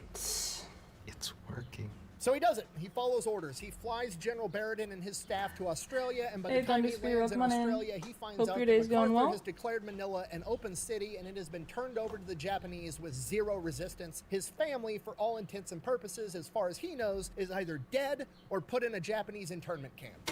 Son of a bitch. Pappy flies off the fucking handle. He is pissed. He followed orders. He doesn't give a fuck about orders. He doesn't care about rank. He doesn't care about the military. Just he doesn't care about out. anything other than saving his family. And he's gonna do whatever it takes to get it done. And now they're trying to tell him he's not allowed to go back to the Philippines because it's too dangerous. Guess who doesn't give a single fuck about orders ever again? Pappy Gunn. So he goes out and somehow or another he acquires $3,500 and then finds somebody that's already headed back to Manila on orders, bribes them with $3,500, gives them his wedding ring and a note that says, get this to Paulie at this address. And that letter tells her, have the kids ready, pack one bag apiece, be on this road at this time, I'll be there to pick you up. 10 days later, Pappy steals a military plane, flies it into the Philippines with no escort in enemy territory, completely unguarded at night, lands it on the civilian road that he told his wife to meet him at, and he sits there and he waits, and he waits, and he waits, and his family doesn't show up. So he does the only thing he can do. He heads back to Australia. I'll do it myself. Pappy gets back to Australia, starts trying to figure out what to do, starts going to different military units. Pappy, he just got commissioned as a captain. He wasn't attached to a unit lazy formally. They were just like, here's your commission, go do whatever the fuck we tell you, and that's what was going on. Halo tag he doesn't really know who his chain of command even is, so he just starts wandering around military bases from unit to unit, trying to figure out how he can help. He starts volunteering for any dangerous mission, recon, supply runs, anything that will get him back or close to Manila so he can ideally also rescue his family. During this time, he never gets the opportunity to rescue his family. Allegedly, according to legend, he crashes 3 to 5 planes, survives every single one of them, and just somehow keeps making his way back to Australia. And every time he makes it back to Australia, nothing's improving. Everybody is just kind of like scrambling around. Nobody knows what the fuck is going on. A lot of people just aren't doing anything because nobody knows what to do. And then Pappy eventually finds Colonel Davies of the 27th Bomb Group, who has the same attitude and demeanor as Pappy of, we need to get shit done. And the problem Colonel Davies is having is he can't get any supplies from the US government because the Quartermaster Corps isn't in warfighting mode. They're in like do everything by the book mode. So they're just hoarding all these supplies in warehouses and refusing to give them out to the combat units, so they can't get anything done because they can't get their planes up and running. So Pappy decides he's gonna take matters into his own hands. He goes to Colonel Davies and is like, hey, give me a couple of mechanics that know everything you guys need to get these planes up and running, and we'll go get it. Colonel Davies gives him the 2 mechanics. They hop in 2 trucks, they drive out to a Quartermaster US military warehouse with Tommy guns and rob the warehouse. A couple hours later, Pappy and the 2 mechanics come rolling back up to Colonel Davies' base with all the shit they needed to get these planes up and running, and Colonel Davies is like, do I want to know how you got this? And Pappy's like, nope. To which Colonel Davies replies, good, get more. And for a while, this becomes Pappy's new job. I do not care how you acquired the things. I'm just happy you have the things, and I need more of them. to strategically transfer equipment to alternate locations. Strategically transferring equipment to an alternate location for Colonel Davies. Whatever he needs, he gets, and whatever he can't get, he figures out how to make. And if he can't make it on the spot, he goes out to machine shops in Australia and convinces them to make it for him. Nobody knows where he got the money to do it. He wasn't going to rob civilians. They're not the ones that lied to him and got his family put in an internment camp, so he doesn't want to screw them over. He somehow manages to pay the Australian manufacturing shops for all the aircraft parts they need. Nobody knows where he got the money, but he amassed $16,000 in receipts, which is approximately like $320,000 today. Was all this legal? Absolutely. Pappy is a man possessed. He's working 24/7 all the time. People are going, they're working first shift, second shift, coming back to work, and Pappy is still there working. And this is where the legend of Pappy Guns starts to take off, and he gets the nickname Pappy because everybody's like, who the fuck is this old captain that works 24/7, doesn't need to sleep, and is willing to rob people with a gun? And after working around the clock for weeks, they finally got a bunch of the P-40s ready to get into the action, and they're going to ship them off to Bataan to help the Allied forces fight the Japanese. Only problem, for the most part, these are all rookie pilots. Navigating over open ocean is extremely difficult, and they don't know the area, so Pappy's like, fine, I'll do it myself. I will guide the P-40s there in my Beech 18. And who knows, maybe I'll be able to slip off and rescue my family. So they take off. Pappy's in his Beech 18, he's guiding the P-40s. They're going to have to make multiple stops to refuel on different islands along the way, and they make it to their second refueling point, and one of the P-40s blows a tire. So naturally, they're going to leave that P-40 there, wait for it to get repaired, and the rest of the P-40s are going to continue to Bataan. No, I'm just kidding. The commander is like, no, that would be too risky because then there would be one P-40 traveling by itself, and he would be an easy target for the Japanese. So instead of having the P-40, the warplane designed for aerial combat, travel by itself, we're going to have Pappy in his Beech 18 civilian plane with no armor, full of fuel tanks that aren't self-sealing, and no guns. No. We're gonna have him fly back by himself, What pick the up fuck? a tire, bring it back, and then he can fix it because he's the mechanic. What the fuck? Pappy's like, fine, whatever, flies back, gets the tire, flies back to this island. When he gets back to the island, fixes the tire, and then he's informed that the Japanese have just captured the Dutch East Indies, which was their next refueling point, so now they can't make it to Bataan. At this point, the P-40s get diverted, they get sent out to Java. Pappy takes them to Java, then he heads back to Australia, and at this point, he now realizes the only plane with enough fuel to be able to make it from Australia straight to the Philippines is going to be a massive bomber, and he doesn't have that plane, so he's going to have to acquire one if he wants to save his family. So Pappy gets back to Australia, goes out to the junkyard. The junkyard is just being salvaged to death. There's no supplies, everybody's cannibalizing everything to keep planes in the air, but he finds this B-17 that's just completely destroyed. It's all shot up, it's ruined, it's been dug through for any valuable parts, but they're not Pappy. Pappy finds this B-17. It says Miss EMF painted on the side, which he later found out meant every morning fixing, because before it was decommissioned, they had to work on it every single day to keep this plane in the air.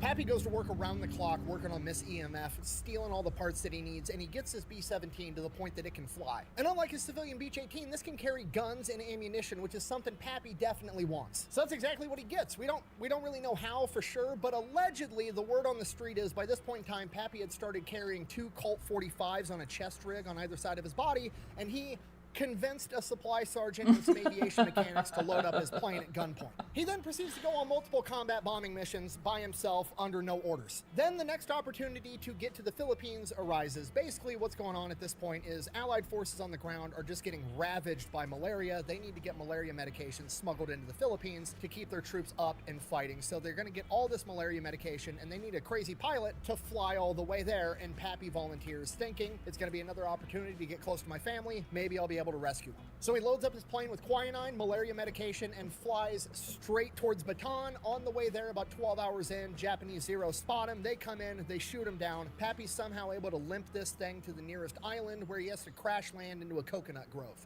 Pappy then links up with friendlies on the island, finds out that his family is still alive, and then figures out a way to make his way back to Australia. A submarine comes and picks him up. When he gets back to Australia, he checks out the flight line, and there is 14 brand new B-25 medium bombers fresh off the factory line sitting there. Pappy is immediately pumped, like, okay, we're getting new planes, we're gonna be able to fight this war, we're gonna win, I'm gonna get my family back. Pappy starts talking with the NCO that's on the flight line, you know, taking care of these planes, and he informs him, oh, actually, these planes aren't for America, even though they're made by America in American factories. These planes actually belong to the Dutch Air Force, which is in shambles, and they don't even have enough men to man these planes. What the Immediately, fuck? Pappy's pissed, like, what the fuck are you, what are you talking about? We've got American pilots sitting around that don't have planes that are ready to go get into combat, and these are just gonna sit here empty, and the NCO's just like, yep.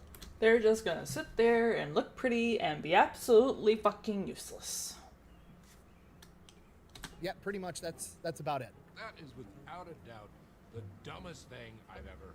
So Pappy immediately goes to Colonel Davies, tells Colonel Davies what's going on. Colonel Davies kicks it up to his chain of command, and the general above Colonel Davies writes an order for the American military to seize those B-25s. Have the Dutch agreed to this? No. Does Pappy care?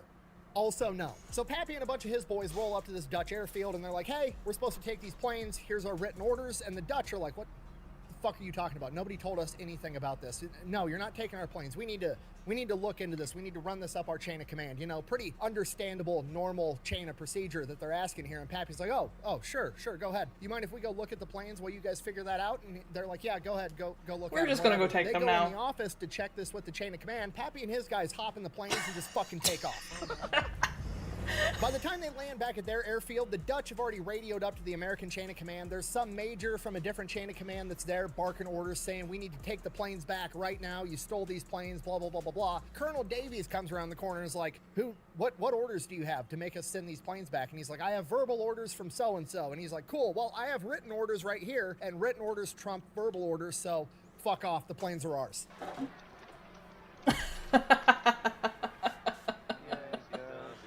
Pappy has just strategically acquired an entire fleet of B-25 medium bombers. But there's a problem. They don't have bomb sights, so they're kind of worthless. The Dutch probably took the bomb sights out and then locked them up in the weapons cabinet, which would be standard procedure at this point in time. So, yeah, they're basically just giant transport planes without the ability to accurately bomb, so they're worthless. At which point, Pappy says, I'll be right back. Pappy takes off, goes back to the Dutch airfield with his Colt 45s, and robs the supply sergeant and takes the bomb sites and brings them back. Pappy doesn't give a fuck. What are they gonna do? Court-martial him? They already got his family put in an internment camp. He doesn't care. So now Pappy starts learning everything about bombers, right? He was a Navy pilot. He's only done dive bombing. These things can't Man has dive bomb. nothing They're left, big really. Conventional bombers dropping bombs from, 10,000 feet up in the air, and he very quickly realizes that that's not effective against ships at all. He's gonna have to figure out a way to successfully use a B-25 effectively against enemy ships. And he decides you're just gonna have to fly super low and go right above them and drop the bombs. Just literally park it right on their foreheads. That's the only way this is gonna work. The problem is you're gonna get absolutely lit up by enemy anti-aircraft fire, so now he has to figure out a way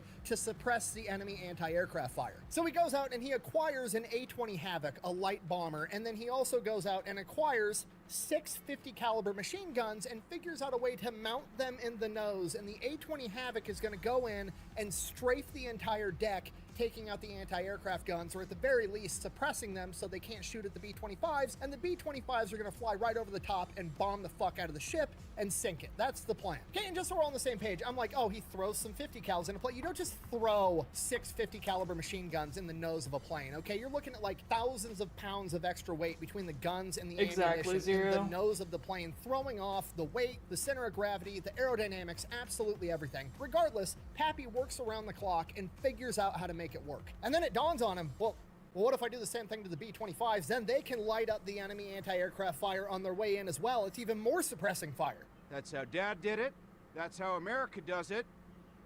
And it's worked out pretty well so far. So Pappy goes to work again. This time it's way harder for whatever reason. The aerodynamics, the center of gravity just aren't working out. He's trying to mount 8 50 caliber machine guns in the nose of a B-25. He is working on it like 20 hours a day, nonstop. Just a man that's absolutely possessed. While he's doing this, he winds up breaking his pinky. He smashes it somehow, whatever. He breaks his pinky. It's all mangled. It's hanging sideways. Goes to the doctor, gets it splinted. The splint keeps coming off. He keeps bumping it on shit. It fucking hurts. Finally, he's had enough. It's taken too much of his time off from his project so he can save his family, and it's just a pinky. He doesn't fucking need it. So he goes to his medic and he's like, hey, I need you to cut this off. And the medic is like, dude, I'm just a medic. I'm not a surgeon. Let's take you to the hospital. We'll see what they can do. He's not even trying to question this guy. He knows Pappy at this point. He knows he's serious. So he goes to the hospital with Pappy. They go in, they talk to the surgeon. The surgeon's like, oh, we can splint it. We can do a cast. I can do some surgery, blah, blah, blah, blah, blah. And Pappy's like, no, just cut the fucker off. I'm busy. I don't have time for this shit. And the surgeon is like, I can't ethically do that. At which point Pappy pulls out one of his 45s, points it at his finger, and says, you're going to cut it off or you're going to clean it off the wall. What do you want to do? I had to re-authenticate The doctor something. cut it off. And Pappy goes right back to work with 9 fingers.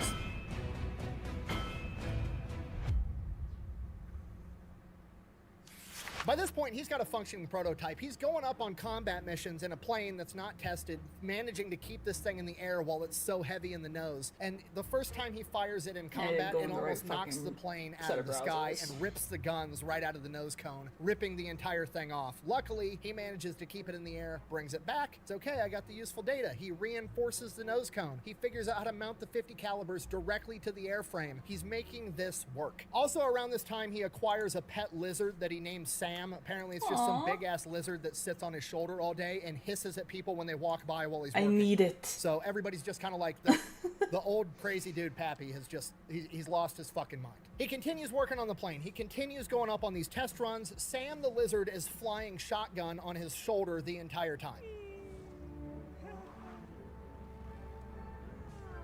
Eventually, he thinks he's got it. He thinks he's perfected the design. He has made this plane work somehow, and he wants to go test it. The problem is, there's no combat missions for the day, so he takes off anyways, and he's just flying around looking for something to shoot. He flies over a farm, and he sees a cow.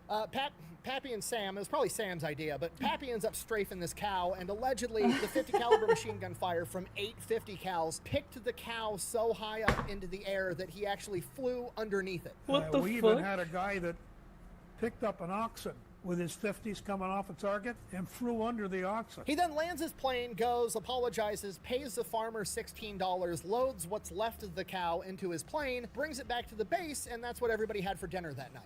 Love that barbecue. Regardless, the plane is, it's almost done. It's almost there. He's just got a few more things to refine, and while he's working on that, he hears that the United States Army Air Force has this new general in charge of everybody, and he's like, I don't care. It's one more bureaucrat to fucking annoy me that I'm not going to listen to. Just keep them away from me. So General Kenny, Dick Bong's boss, General Kenny, like the famous General Kenny, he winds up showing up to theater. He's, getting ushered around, meeting all the leadership, and he keeps hearing story after story about this crazy 40-year-old dude that's trying to get his family back, that's going on every crazy mission they've got, and he's just working like a madman on building some Franken plane in the hangar, and he's like, I gotta fucking meet this guy. So he goes out to the aircraft hangar where he's working, and they meet. And at first, Pappy's like, fucking great. Another bureaucrat's gonna tell me I can't do what I'm doing, can't save my family, whatever, I don't care. But they meet, they start talking, and he very quickly realizes that General Kenny is not only a capable airplane mechanic that knows what the fuck he's talking about, he also wants to win this war and isn't afraid to do unconventional shit. Because General Kenny has a pretty big history of wanting to do unconventional shit as well. He actually helped pioneer, design, and convince the American government to build 23-pound fragmentation bombs back in the day, and he has 3,000 of them laying around, so he goes to Pappy and is like, Sounds like it could be pretty useful to drop those on top mid-strafing run. They got little parachutes, they float down, 23-pound hand grenades just explode all over the enemy after you strafe the shit out of them, and Pappy's like, fuck yeah, I can make that work. He then shows General Kinney the A-20 Havoc that's already up and functioning, and he's like, I could probably mount him in here and we could drop him after we do the strafing run. And he's like, that would be perfect. Also, if you can make me more of these, there's a bunch of combat going on in Papua New Guinea on this place called the Kokoda Trail that we're having all this ground combat. I could send the A-20s in to strafe enemy ground troops on the trail. It would be absolutely devastating. So that's exactly what they do. Pappy builds 15 more of the A-20 Havocs. They go into combat at the Kokoda Trail and play a decisive factor in the victory. And Pappy Gunn's not about to let all the other pilots have all the fun in the planes that he just built, so he goes to the Kokoda Trail and conducts 5 ground strafing missions. On his 5th mission, he's up in the air with Sam, strafing enemy soldiers, and then he gets hit with shrapnel that impales his arm to his chair and ends up killing Sam, and Sam dies in his hand. Killed his dog. No. Okay, Pappy hasn't gave a fuck in a long time. Now he's running at an active deficit. They've killed the only thing that's brought him any joy in the past, year and a half. But the silver lining is General Kinney, seeing how effective the A-20 Havocs were at ground combat, makes Pappy Gunn his head of special projects. Pappy no longer has to steal shit. He no longer has to acquire stuff and rob people. He has a blank check with the DoD budget. He's gonna get whatever the fuck he wants whenever he wants it. And with that, he decides the B-25s might be even more effective at sinking enemy ships if they could skip bomb. Skip bombing was a technique that was originally pioneered by the British, where the plan was fly really fast right above the water, drop your bomb going so fast that the bomb skips across the water like a rock on a pond and then clashes into the side of the enemy ship and explodes. Pappy goes in, gets his That's skip an bombs, actual thing? modifies the fuses so they have an 11-second delay, giving them enough time that they're going to be able to punch into the enemy ship's hull and then explode on the inside. He then retrofits the B-25 to function with this new skip bombing technique, and then he goes out and tests it on some abandoned ship they have off the coast, and it's effective. At which That's point he absolutely goes to work with a bunch of insane. other mechanics, modifying all 14 of the B-25s, and then he gets more B-25s coming in, and he modifies all those too. So now the B-25 has been changed from a medium bomber into what amounts to an A-10 Warthog that can skip bombs at you.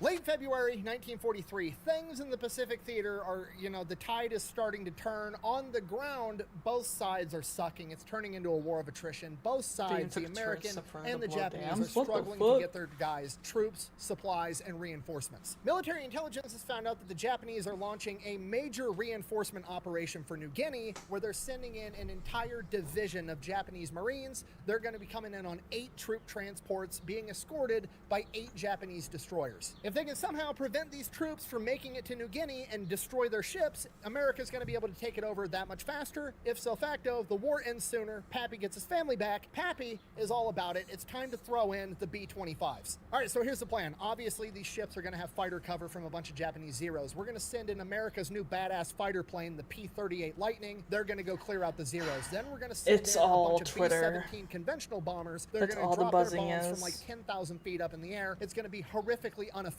But we know that. It's part of the plan. We're not dropping those bombs because we think they're going to sink the ships. We're dropping those bombs because it's going to force the ships to break out of their formation and create chaos. After their formation's shattered, then we send in the A-20s to strafe the decks and suppress the enemy anti-aircraft, and then we send in the B-25s to suppress them even more and skip bombs right into the sides of their hulls. It's a good plan. Pappy's excited. General Kinney steps in and is like, no, you're too valuable to lose in combat. You're not allowed to go. So naturally, Pappy goes anyways. March 3rd, 1943, Battle of the Bismarck Sea. Everything goes according to plan. The P-38s go in, they take out the Zeros. The B-17s go in, they drop their bombs, they scatter the enemy formation, creating chaos. The A-20s go in, and this is where things take an unprecedented turn. You see, the Japanese didn't know that the A-20 Strafer was a thing yet. So when they saw a bunch of light bombers approaching at low altitude, they naturally assumed that they were torpedo bombers, because obviously that's the only thing that could be. Now, the doctrine for dealing with torpedo bombers, if you're a ship, is to turn towards the torpedo bombers so you reduce how big of a target you are, because if you let them be on your full broadside, they can hit the whole side of your ship. But if you turn to face them, they'd have to hit you dead on right on the front for a torpedo to be effective. So all their ships start turning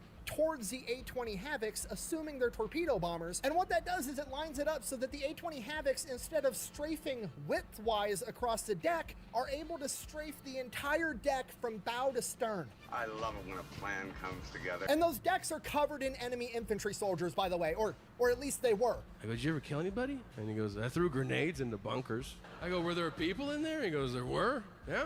Then the B-25s come They in, were strafing and skipping grenades went bombs off. right into the sides of the hull. By the time the smoke settles, they've sunk all 8 enemy troop transports and 4 of the destroyers. And the death toll for the Japanese men on board range anywhere from 3 to 10,000. And that's it. Pappy is pretty much the driving factor and the mastermind behind the liberation of New Guinea. After seeing this, General Kinney radios back to America and is like, hey, we need to just start making the B-25s like this from the factory. He sends like the designs, the rough sketches, the gist, the idea, and the engineers back home in America are like, that's not possible. You can't put that much weight in the front of a B-25. The fuck you mean? It's against the laws of physics. So Kenny is like, fuck this. Pappy, pack your shit up. You're going to America. You're going to show them how to build a fucking plane.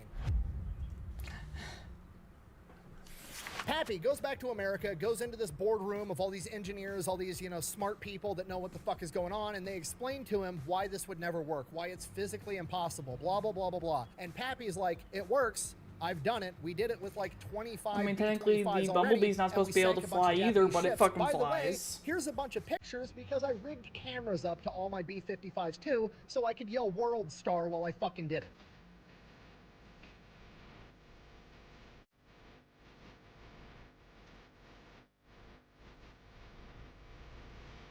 Jesus.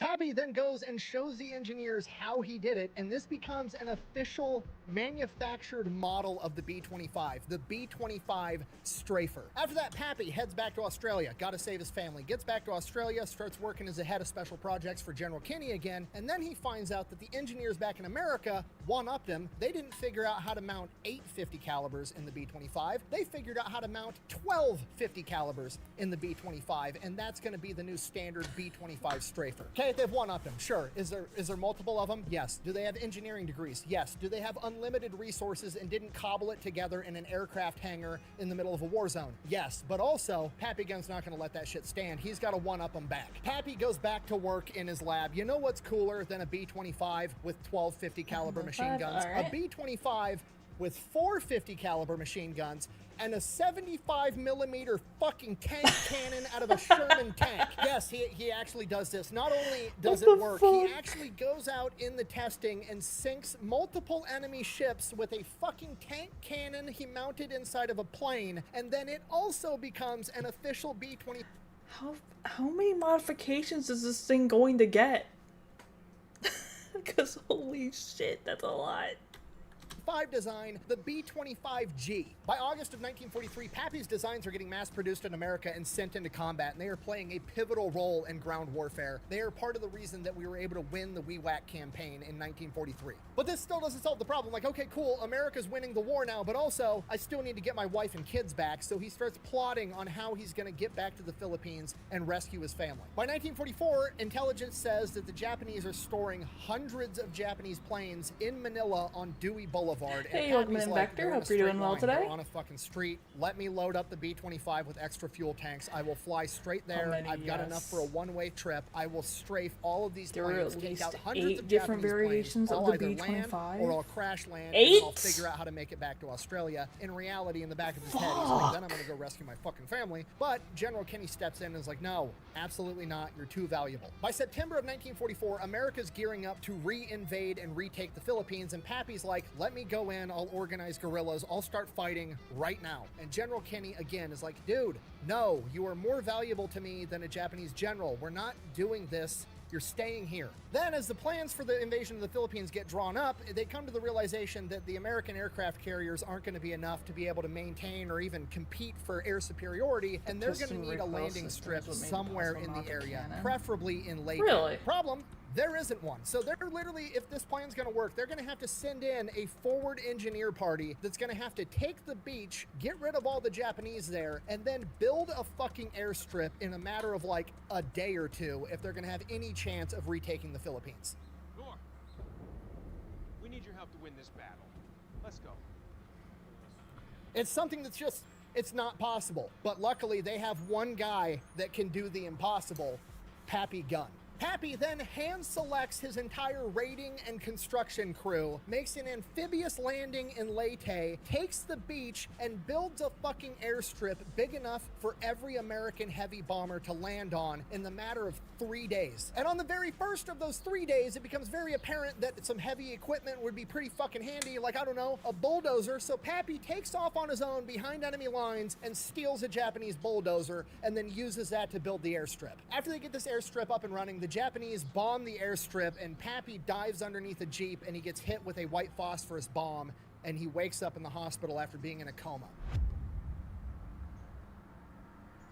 When he finally wakes up out of his coma, he has excruciating pain that seems to be agitated by like noise. Any music, loudspeakers, anything just makes this searing pain in his arm where he was hit with this white phosphorus go crazy, so much so that it makes him pass out. The doctors evaluate him, they tell him it's all in his head, they tell him he's making it up, he's malingering, he's trying to get out of combat. They obviously don't know who the fuck Pappy Gunn is. He's just another wounded soldier to them. And this goes on for weeks, just excruciating pain, so much so he's blacking out constantly. He feels horrible. He's like on his deathbed. It's actively killing him. And then General Kinney finds out what's going on, chews out all the doctors like, this dude's a fucking hero. He's not malingering. Trust me, I have to do everything I can to keep him out of combat. Whatever's going on, he's not fucking faking it. Check him out again. They do more and more. They check him. They finally do an exploratory surgery and find out that a piece of the white phosphorus, which is extremely fucking hot, had entered his body and seared one of the nerves in his arm, and it was still open and red and pissed off, and that's how he was getting agitated by sound. So they go in there and cut everything out, patch him up,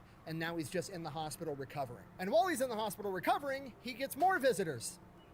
His wife and kids. While he was in the hospital, America had liberated the Philippines, including Santo Tomas internment camp, where his family was being held, and they managed to survive. After his family had been liberated, it took them a couple of days to make their way to the hospital where Pappy was being held, and the entire time, every different person they got handed off to was like, holy shit, you're Pappy Gunn's wife and kids. All they could hear about was all the legendary exploits and what their dad did to save them and how he's the reason that they're getting saved this early in the war. And then Pappy Gunn got to hear all the stories of what they had been up to for the past couple of years. And in this internment camp, they were starved, they were beaten, they were treated horribly. His wife came down with appendicitis and they didn't have general anesthesia, and she had to have her appendix removed while she was awake. And as the stories went on, as horrific as they were, there was a silver lining, and it was the fact that his kids took after him.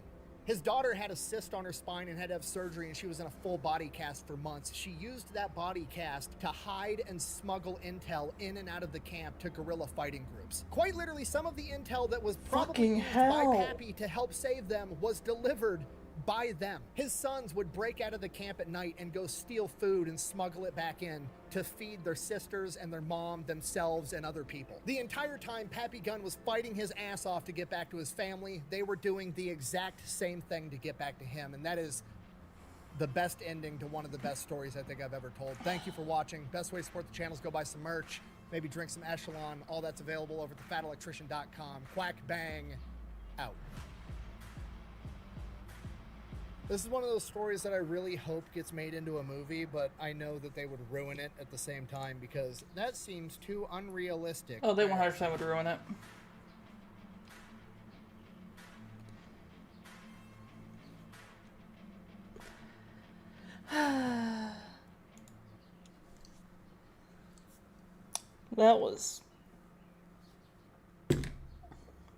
That was something.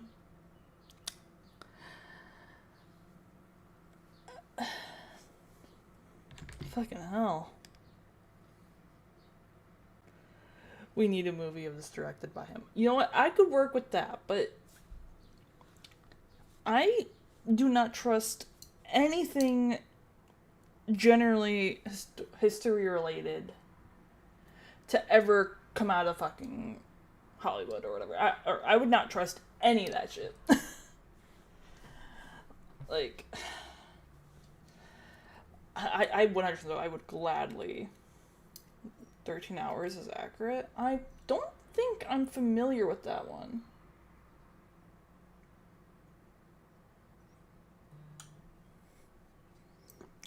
Oh my god, who the fuck is pinging me on fucking Twitter?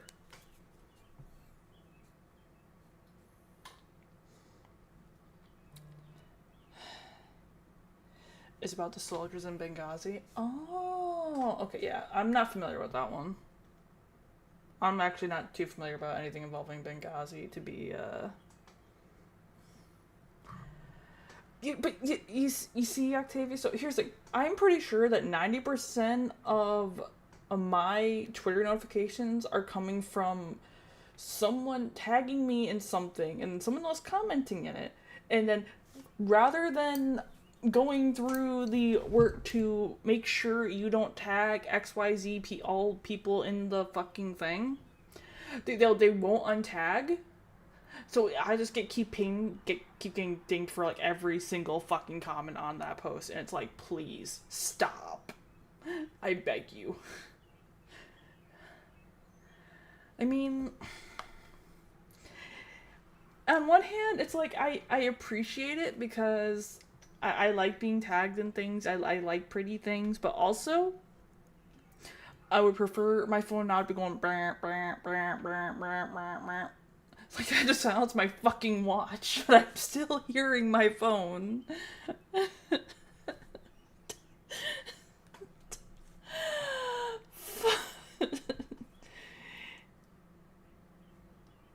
just like I like documentaries and shit. I enjoy them. Just like I like historical fiction too. But there are some things that when I want to enjoy them, I don't know, it's like I know y'all are not gonna be very respectful to the source. And that shit sometimes just it gets under my skin.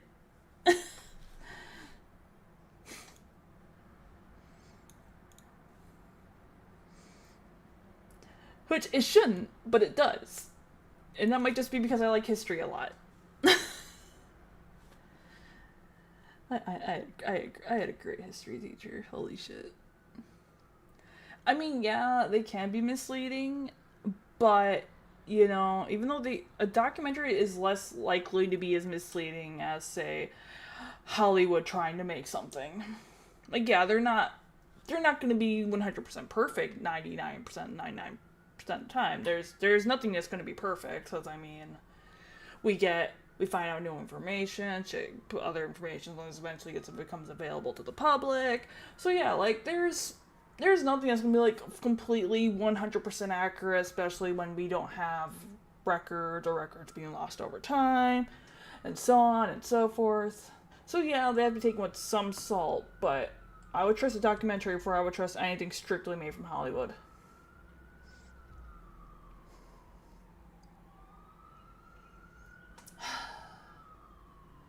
Fuck! No, see, it's one of your favorite videos. Yeah, I can see why you like that one. I can see why. Let's see. Holy shit. Oh, it's from LCPM. The Chernobyl documentary is really good. Yeah, unfortunately, I'm a little too close to the road that even if, there's nothing I can do to not have the, ambulance be heard.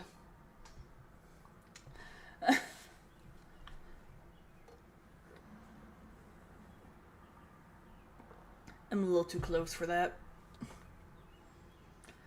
Let's see, what else do we want to do today? Already watched this. That was an ambulance. I fucking wish it was a squad. I don't really get the squad cars on this side. Well, no, correction. If it was being a squad car, you'd be coming from the other side. Yeah. Yeah, it's so dumb. If squad cars end up having to come towards me. The ambulances, they go away from me. It's the funniest shit. It's like they have designated paths of which way they go.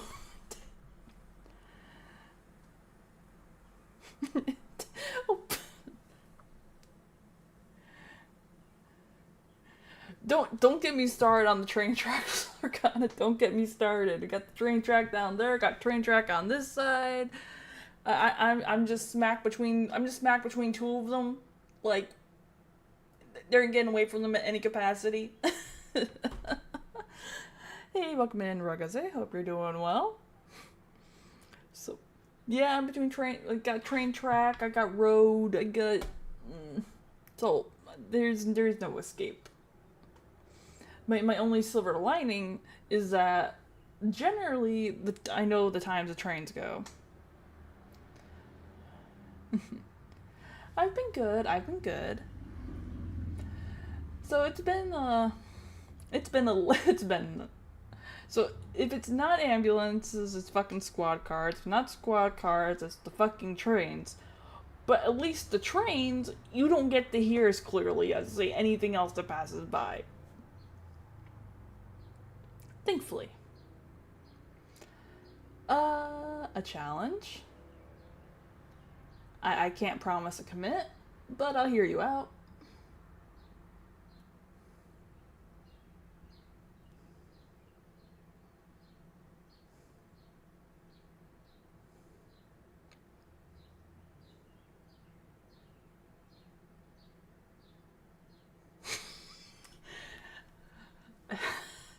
I would lose that 100%. I am too much of a giggles to pass any sort of try not to laugh challenge. I would fail immediately.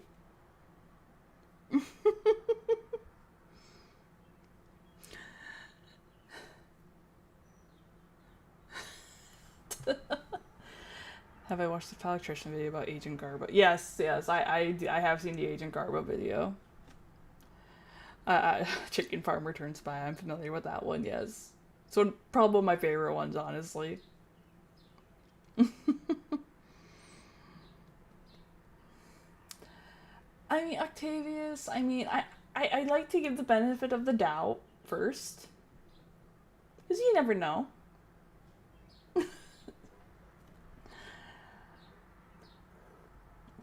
Was that my stomach? That was my stomach.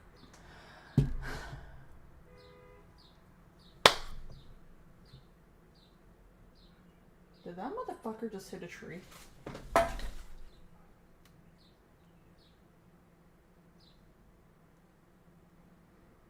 motherfucker did just hit a tree. How the fuck?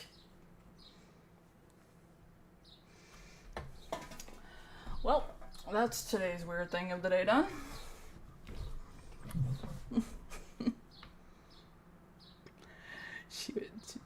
I remember. Yeah, exactly. I don't need to try not to laugh videos, because all you guys have to do is just start throwing fucking euphemisms and shit for different things, and I'd just be done. There'd be no escape. The page.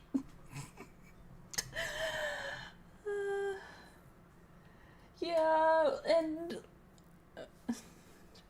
no, because that would imply that I can get frustrated to begin with, and that's actually a pretty hard thing to do. Let's see, though. The fanged belts. Let's see, though. However, I'm getting hungry, so I am going to be calling stream from here. Can't rage bait the cinnamon roll. I mean, you can. You just have to know how.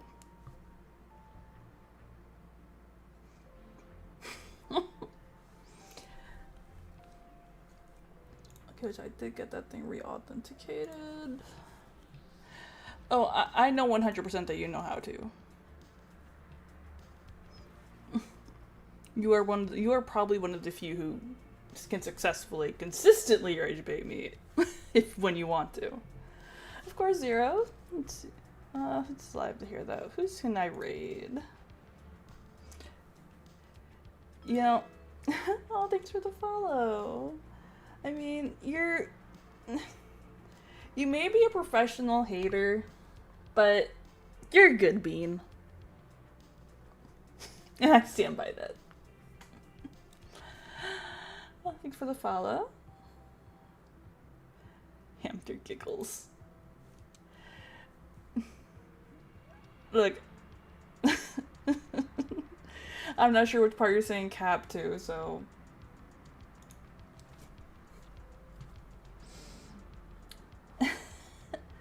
Let's see, who's live that I can raid? Who can I say hello to? No, no, no, no.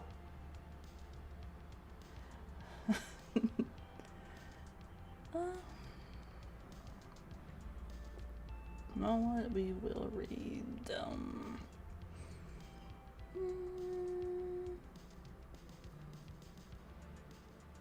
I'm gonna read Meowza.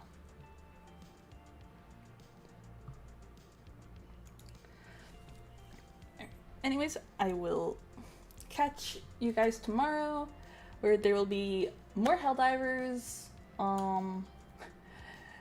And eventually, at some point, I know Hanya will be joining in for Helldivers. So, that's pretty much all there is, pretty much for tomorrow. And I will catch all of you guys later. Bye.